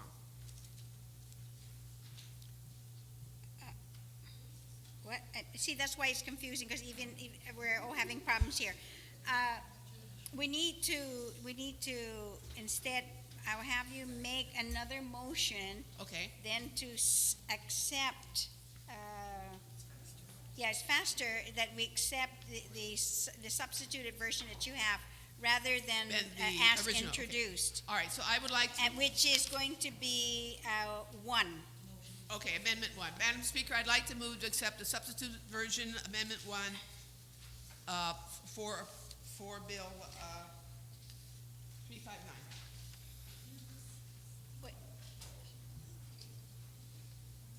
Okay, but right now it's just only members where it says number 1 on the top right-hand corner, which is only Section 1. Correct. Okay, so that's the amendment now, is that Right. We're not going to work with the as introduced. Okay. We're going to work with the as substituted then No on the objection. floor and to accept this substitution. Thank you very much. Does everybody understand that? Yes. I want to make sure. Clerks Yes. and Therese, we're okay? Thank Okay. you, Madam Speaker. Okay. And on the substitute version, Section 1, Okay, so wait, so we're going to now work with the substituted Yes, version, okay? thank you. So, all right. thank you, Madam thanks. Speaker. So On the ordered. substitute version, Section Amendment 1, Section A, I further move that we delete the words except for scientific research and testing that otherwise could not be performed in Guam. Okay, does everybody understand that?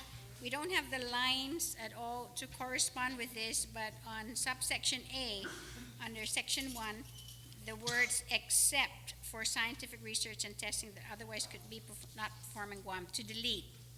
Is that correct? That's correct, Madam Speaker. Okay, so there'll be a period after concurrence. Thank you. On that motion then, without any objections, So ordered. Thank you.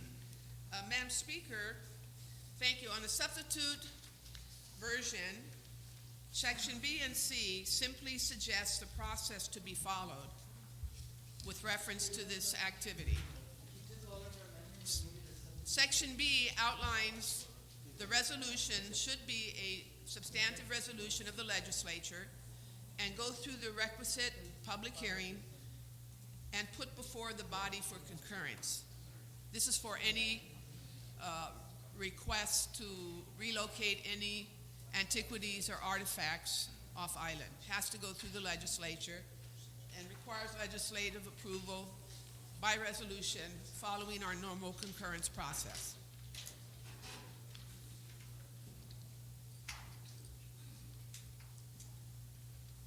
Okay. Thank you. I And mean, you're discussing, you're just continuing Yes. to discuss it, because you. this whole provision has been accepted already. Yes, So ma'am. you just need to explain, Thank you. All right. each one of them. Section C, I'm sorry? Wait. A point, Would it be better if we just divide the question? That way we just get through it, and if there's any discussion, we don't have to keep jumping back and forth. okay, yes, I understand what you're trying to say. So then, all right. Section so- B. So section B then, Section B outlines that a resolution of the legislature should be a substantive resolution and go through the requisite public hearing and be put before the legislative body for concurrence. okay, so are there anyone who would like to speak on subsection B? Okay, so there's no objection to section B? Thank you, Madam Okay, Speaker. so ordered. Great. And Section C? Section C suggests the process of inventory of antiquities and timelines of transfer, the whats, the wheres, and the whys of the transfer request.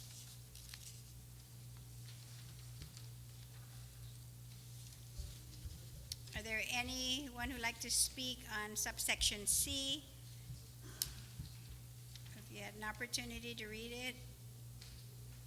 Without any objections? No objections? So ordered. Thank you. Madam Speaker, amendment number 2 adds a section D. And it simply requires that an MOU or an MOA, in light of the increased construction of federal properties as a result of military buildup plans, be entered into between our state agency working with the governor's office and the Department of Defense.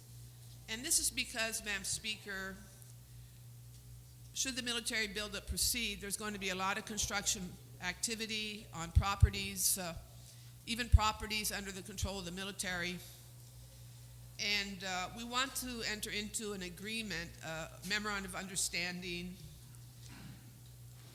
so that we develop a mechanism to protect any antiquities found on these properties.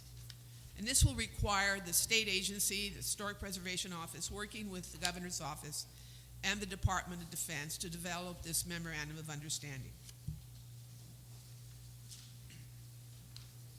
On that motion then, which is a new section, Right. subsection D, this is important that you very carefully read this. Can I take a brief recess for?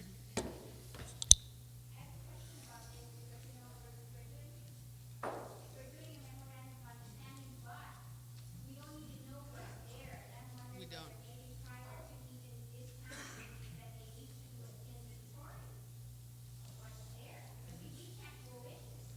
No. Yeah. Well, that could be part of the memorandum of understanding. We.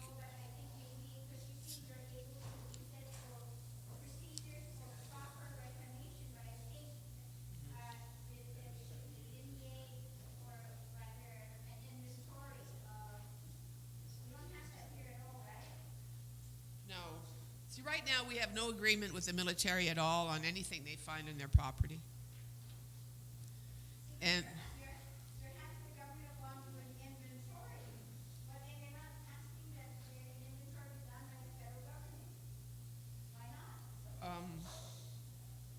well, Oh, we could. We could.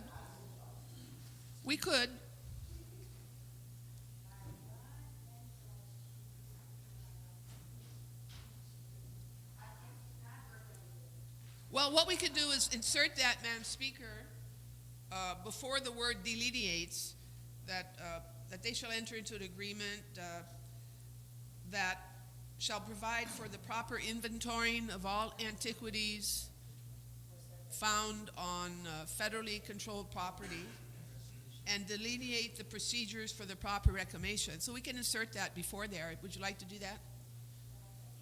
Okay, I'll make the motion if you wish. Okay.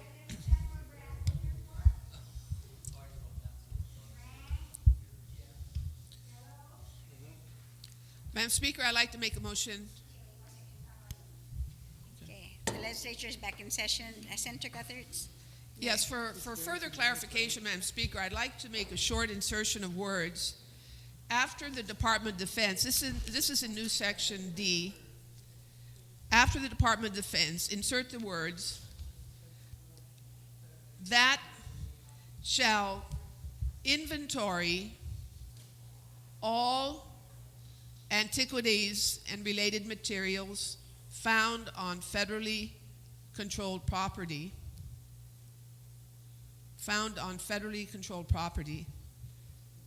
and delineates the procedures that continues. So that would take care of the inventorying as part of the agreement, memorandum of agreement, as well as the procedures for the reclamation. Okay, does anyone have any comments on, okay, Senator Uggan, you're recognized on the amendment. Thank you very much, Madam Speaker. Madam Speaker, I certainly stand in support of the amendment. The only issue that I guess comes to mind is the question whether, in fact, our government agencies have the resources to be able to pursue access and use and basically ownership of a lot of these artifacts. I think that that's the biggest question that we're going to be faced with as we move forward. And we know that within the confines of the military facilities, there are tremendous amounts of historical artifacts that conceivably could be found. And if that's going to be the case, I think there's one statement that I would like to make is that certainly getting the government of Guam to actively pursue the acquisition and the ownership of those artifacts and prehistoric activities or assets would be very beneficial to the community. But on the other side of the coin, we also need to make sure that we take care of our own house in terms of not only acquiring those assets, but being able to preserve them accordingly. So that's just an issue that I would like to bring to the attention of the body, because I think that eventually will come to fruition, perhaps as a direct result of the enactment and the implementation of the provisions that we're trying to adopt today. So thank you very much, Madam Speaker, and I stand in support of the amendment. Yeah. Okay, so, Thank so you, Madam this, Speaker. this is an amendment to the amendment, okay? Yes. So Yes. on the amendment then, which is, and you're going to write this down, but I want to make sure that legal counsel here is that shall inventory all antiquities and related materials found on federal property. Federally controlled properties. Now, okay. I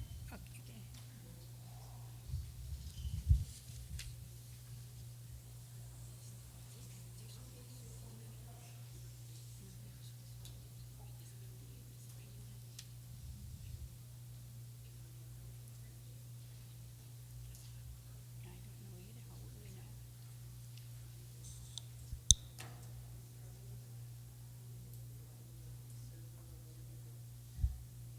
We're going to take a minute recess.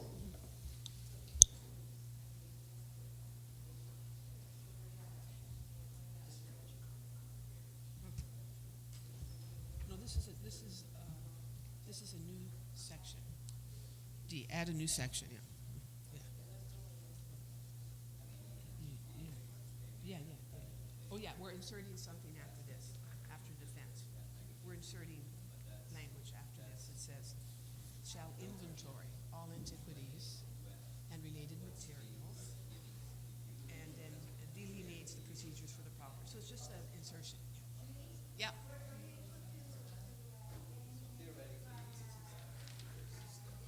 Yes. That's how we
for Linda, because I think it's supposed to stop work and then report it to her.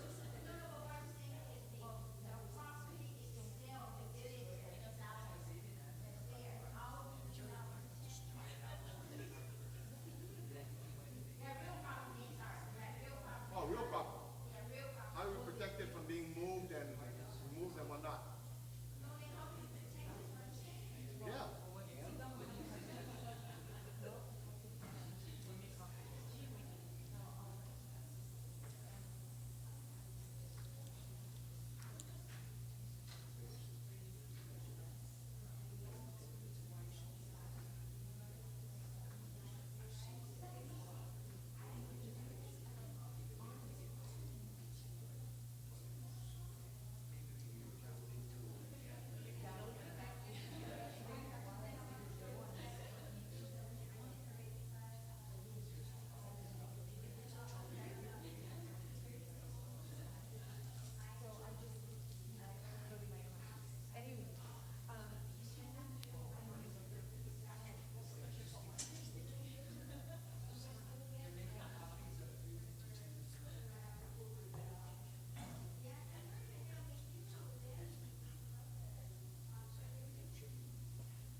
She goes, I guess she types in the name on the top bar where it says search, type in the child's name will come up, and then she can add it.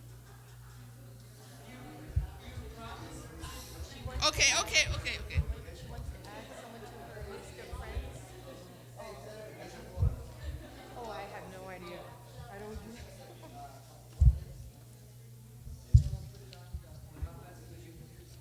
Okay.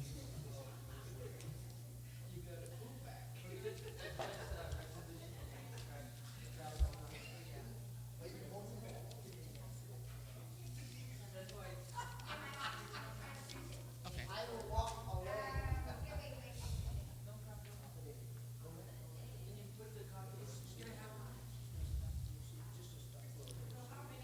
I'll just withdraw amendment number 2.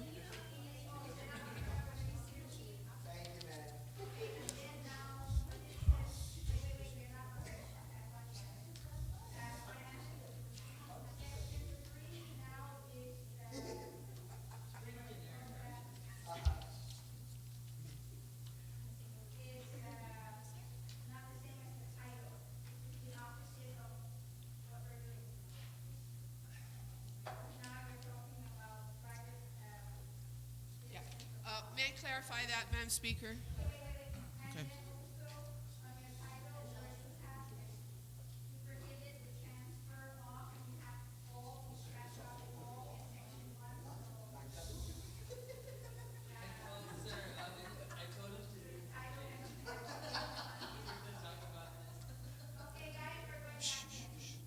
Thank you, Madam Speaker. Based on our discussion.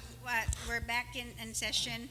Senator Guthrie. Yes, so thank you, still have Madam the Speaker. floor. Based on our discussion and the need to perfect the language on the Second Amendment, which would have added a new section D, I'd like to withdraw that amendment at this time.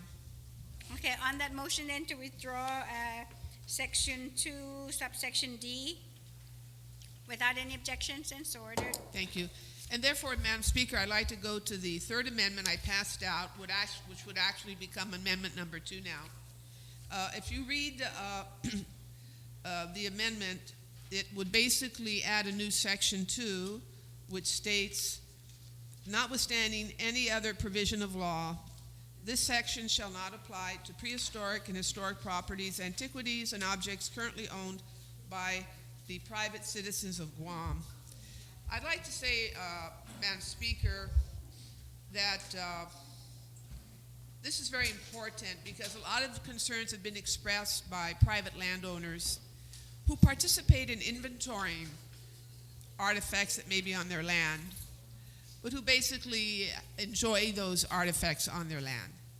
And they're concerned that they might be forced to give up things on their property, and that certainly is not our intent. The original law, though, is confusing, the original law. And all this does is make it clear that the people of Guam, private landowners on Guam, are not going to see anything on their properties taken away from them.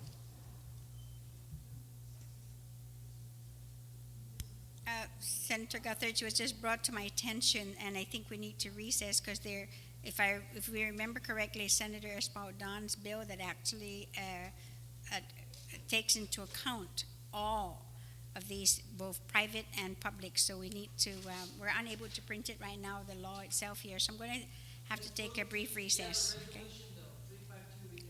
Okay, so then I'll move to delete Amendment 3, and we'll just go with the first one that was already endorsed.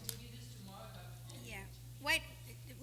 I would have you be the first tomorrow. Okay, all right. So wait. Tomorrow. So now you're right. So we're going to dispense discussion, and it'll be the first bill tomorrow morning then to be addressed. All Thank right, you no very objection. much, Senator Guthridge. Oh wait, let's just complete that last one. That last section where she's withdrawing that amendment. That's there's D. no objection. Yeah. Yes, they won for the private citizens of Guam, so that's without any objection supported. So we are still only with section 1, and we'll continue with that tomorrow morning. Thank you very much, Senator Guthridge. Senator Respicio, you are recognized. Thank you very much, Madam Speaker. Madam Speaker, also like to thank the retiring speaker for yielding to a equally important issue that's equally time sensitive. So at this time, I make a notwithstanding motion that we suspend discussion on Bill 359-30 and that we revert back to motions. Are there any objections? There being none, so ordered. Okay, Senator, you may continue. Thank you, Madam Speaker. Under motions, I move that we place resolution number 352-30, which was just introduced. And for the benefit of the body, although this resolution is substantive in nature, the law that requires public hearings for substantive legislative resolutions only involve those resolutions that are going to be transmitted to members of Congress, head of state or foreign state. And so because this resolution is going to be transmitted to a U.S. Department, it doesn't meet that threshold to require that it be publicly heard first. So I don't have to make a motion for a waiver. But this time I move that resolution number 352-30 LS be placed at the top of the second reading file. On that motion, then, without any objections, so ordered. And I move that we bring us to the second reading file and recognize the sponsor to present the resolution.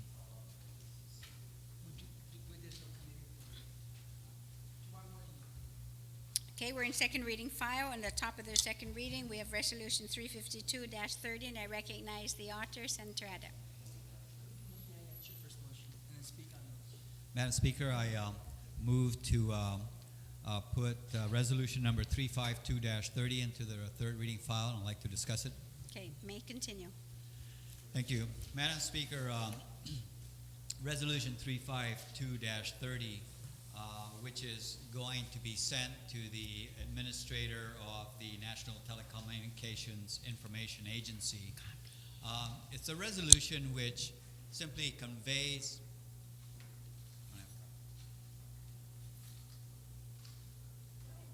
It's a resolution that conveys this legislature's position regarding the intervention of government into the competitive telecommunications landscape that we have here on island. I just want to, as a matter of history, back in 2004 with the enactment of the Guam Telecommunications Act, the Guam Legislature privatized the last publicly owned telecommunications company actually in the country, and such that then what was then the Guam Telecommunications Authority, Guam Telephone Authority, became a privatized entity, and then from that point, the telecommunications industry on Guam has really been a private undertaking. And its growth has been made possible through private investments, The quality of services has been improved through effective competition, and at the end of the day, the telecommunications consumers on island have certainly benefited well from the investments that have been made and from the competitive nature of the industry. I think that many of us certainly can attest to the fact that the telecommunications industry on Guam has been able to really shrink that geographic distance between us and the rest of the world. We are able to make long distance calls to anywhere in the far reaches of the world. And we are certainly able to maintain our daily communications with friends and loved ones in the mainland. I certainly remember when I was growing up, long distance phone calls home was a once a month event, and when you got on, you said what you had to say and you had to get off because it was an expensive undertaking. Today, we do that without even thinking twice, and it's all because government has been able to really provide an environment where private companies, private telecommunications companies can compete and do so without any government interference. The concern that we have now, of course, is that the stimulus, the National Telecommunications and Information Agency has stimulus funds that are being made available to further develop the broadband telecommunications networks throughout the country. And the concern that we should have is that if those funds were being given to the Gov Guam to further stimulate the telecommunications environment, then that certainly is something that's to be welcomed. But the grant of $89 million is being given or has been applied for and certainly has the potential of being granted to a competing entity. And that, unfortunately, I believe would create an unlevel playing field and may possibly put a damper on further private investment because it is hard to compete with free money. I would like to see that our telecommunications industry continue to flourish the way it has over the past, at least the past 5 years, where it has been able to flourish on its own. It has been able to flourish and grow through private investments. Government has not had to step in to bail out anyone, and for sure, I think our telecommunications quality of service here on island is certainly up to par, and I would not want to unlevel that playing field out there. So I would ask my colleagues to support this resolution, to convey the position of this legislature that we want to maintain the competitive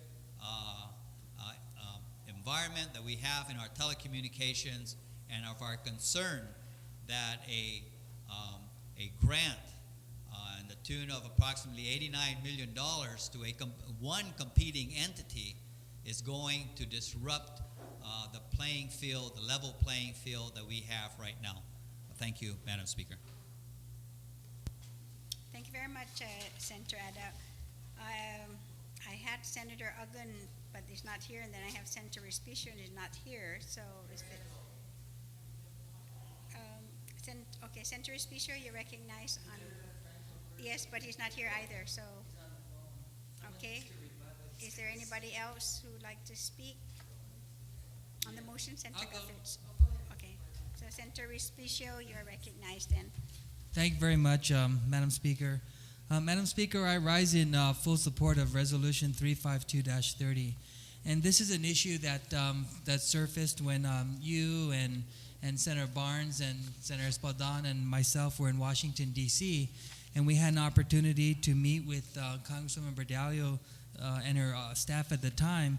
And during that meeting, we asked them the question, why would a federal agency want to be involved in providing a federal subsidy to one telecommunication carrier over the other? And shouldn't that federal agency recognize what the unintended consequences are?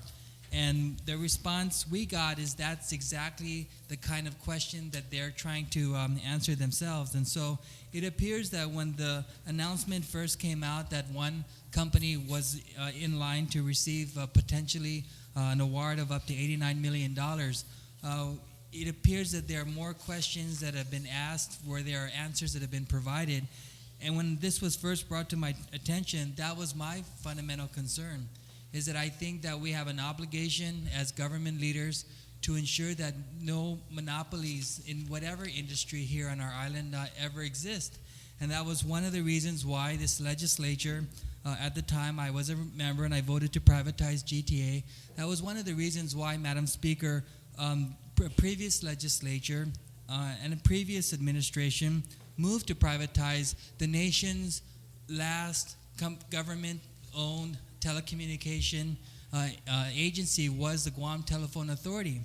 And while it was difficult to move this agency from publicly held trust to a private corporation, that move for me was very difficult, Madam Speaker, because I'm very concerned with the whole issue of privatization and what those consequences are. But in the case of Guam Telephone Authority, we absolutely had no choice. We were basically held over a barrel because if we didn't privatize GTA, it was obvious at the time, as it is now, that the government of Guam does not have the millions required that's needed to be infused into GTA to ensure that its infrastructure and its capacity is upgraded so that they can retain the customer base that they have. If the government of Guam did not privatize GTA at the time, you would have seen GTA collapse almost automatically, almost instantly. And so this government moved to privatize GTA. The government moved to sell GTA for $150 million, and there was several obligations that this company was required to uphold. And this company, throughout the course of purchasing GTA, infused $75 million worth of their own private sector capital to make sure that this entity remains attractive so they can not only retain their customer base, but they can attract new ones. And so in looking at the landscape and what the unintended consequences will be if this one carrier, telecommunications company, received this $89 million federal subsidy over the others, you know very well what will happen. Doesn't take a genius or a rocket science to conclude, Madam Speaker, that if someone is dealing with the cash infusion of free money, which they won't have to pay back, then they might have the free reign to lower their price so low so that the customers of not only GTA but also Docomo, iConnect, and whatever the established telecommunication carriers they are, they would automatically shift from that company over to this new company because the price is so competitive. I think what this resolution says, different from what a few of our colleagues may argue, is that we're not saying we don't want these kinds of infrastructure upgrades. We're saying that we don't need these infrastructure upgrades if it's going to mean that you're not going to have a level playing field competitive market. And that's what I asked this body to approach this issue as not favoring one company over the other. But I ask that we approach this issue, Madam Speaker, to recognize our responsibility to ensure that no monopoly is created. Because if this company gets this huge cash infusion by way of a federal subsidy, then you might conclude, and you will conclude, that these other companies will just fold. Because how can you compete with $89 million of free money versus $89 million of capital money that's infused by private sector investors? And so you just don't want to create that scenario at all. And this resolution just basically says that if the U.S. Department of Commerce is going to make this money available, that the money be equally apportioned to all established telecommunication companies on Guam to ensure that the fair and level and competitive playing field in the island telecommunications industry is preserved, maintained, and enhanced with such stimulus funds, and that basically I'm asking together with the sponsor and every single co-sponsor of this resolution that we make this statement and we make it very loud and clear. I was also very concerned at the time, Madam Speaker, when I found out that the governor endorsed this application, and I wasn't concerned that he endorsed it because there may have been familial ties. I think ITNE would have pursued this grant anyway, and the governor may have endorsed it anyway, whether or not he had a sibling working there. And I didn't like that the debate turned out in that fashion. I don't think it was appropriate to go down that road. But my concern with the governor endorsing this grant application is that as governor of Guam, he must look for the greater good. And for Christ's sakes, Madam Speaker, he should have saw what this federal subsidy would have done if granted. He should have saw what it would have done to the telecommunications landscape here in the island, and he shouldn't have condoned that as the governor of Guam. That's the principle behind this resolution. It's not favoring one company over the other, but it's ensuring that we don't allow the governor to represent the collective voices of our island, that this grant will be good for Guam. This resolution just basically conveys a message that this grant will have unintended consequences. So I rise in full support of it, and I thank you for allowing us to put it at the top of the second reading file. And I thank you for entertaining the idea of voting on this today, because it is absolutely time sensitive. So thank you, Madam Speaker. Thank you very much, Senator Respicio. Senator Uggan is still not in the hall. Senator Guthridge, you're recognized on the motion. Okay. Senator Uggan, is he still on the phone? Okay, are there any other speakers then? We can't sit and wait.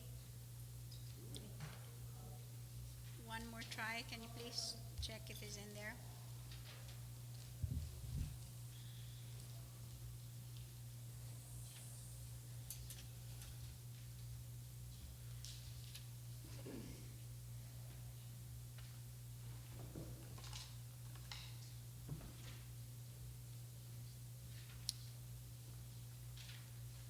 Senator Respicio, can you please check? I'm going to ask you where's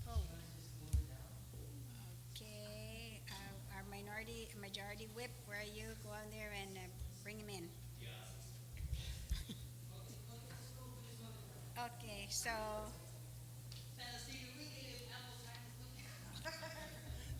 The gentleman said just move it down. Thank you, Madam. okay, so on the motion then to send Resolution 352-30 to third reading file without any objections, then so ordered.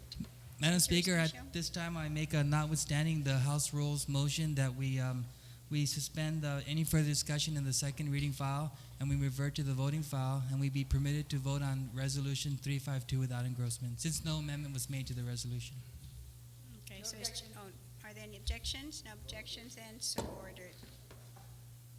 Okay, we are now in the voting file. I'll ask the clerk if she could please read resolution number 352-30.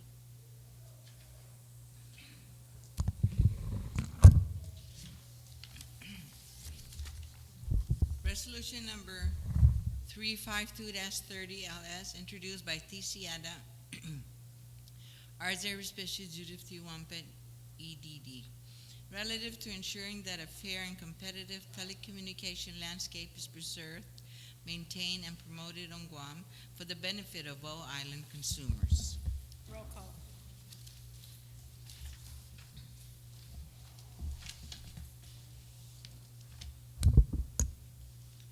Senator Tom Ada? Yes. Senator Tony Ada? Yes. Senator Agun? Senator Blas? Yes. Senator Calvo?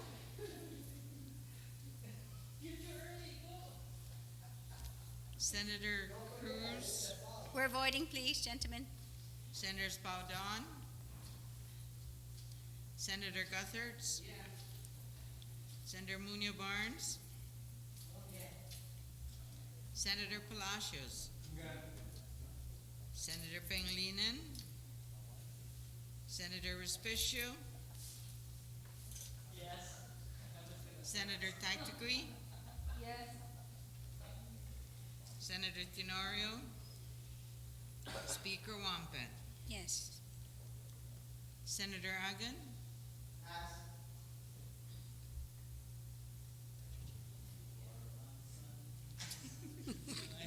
Senator Agan?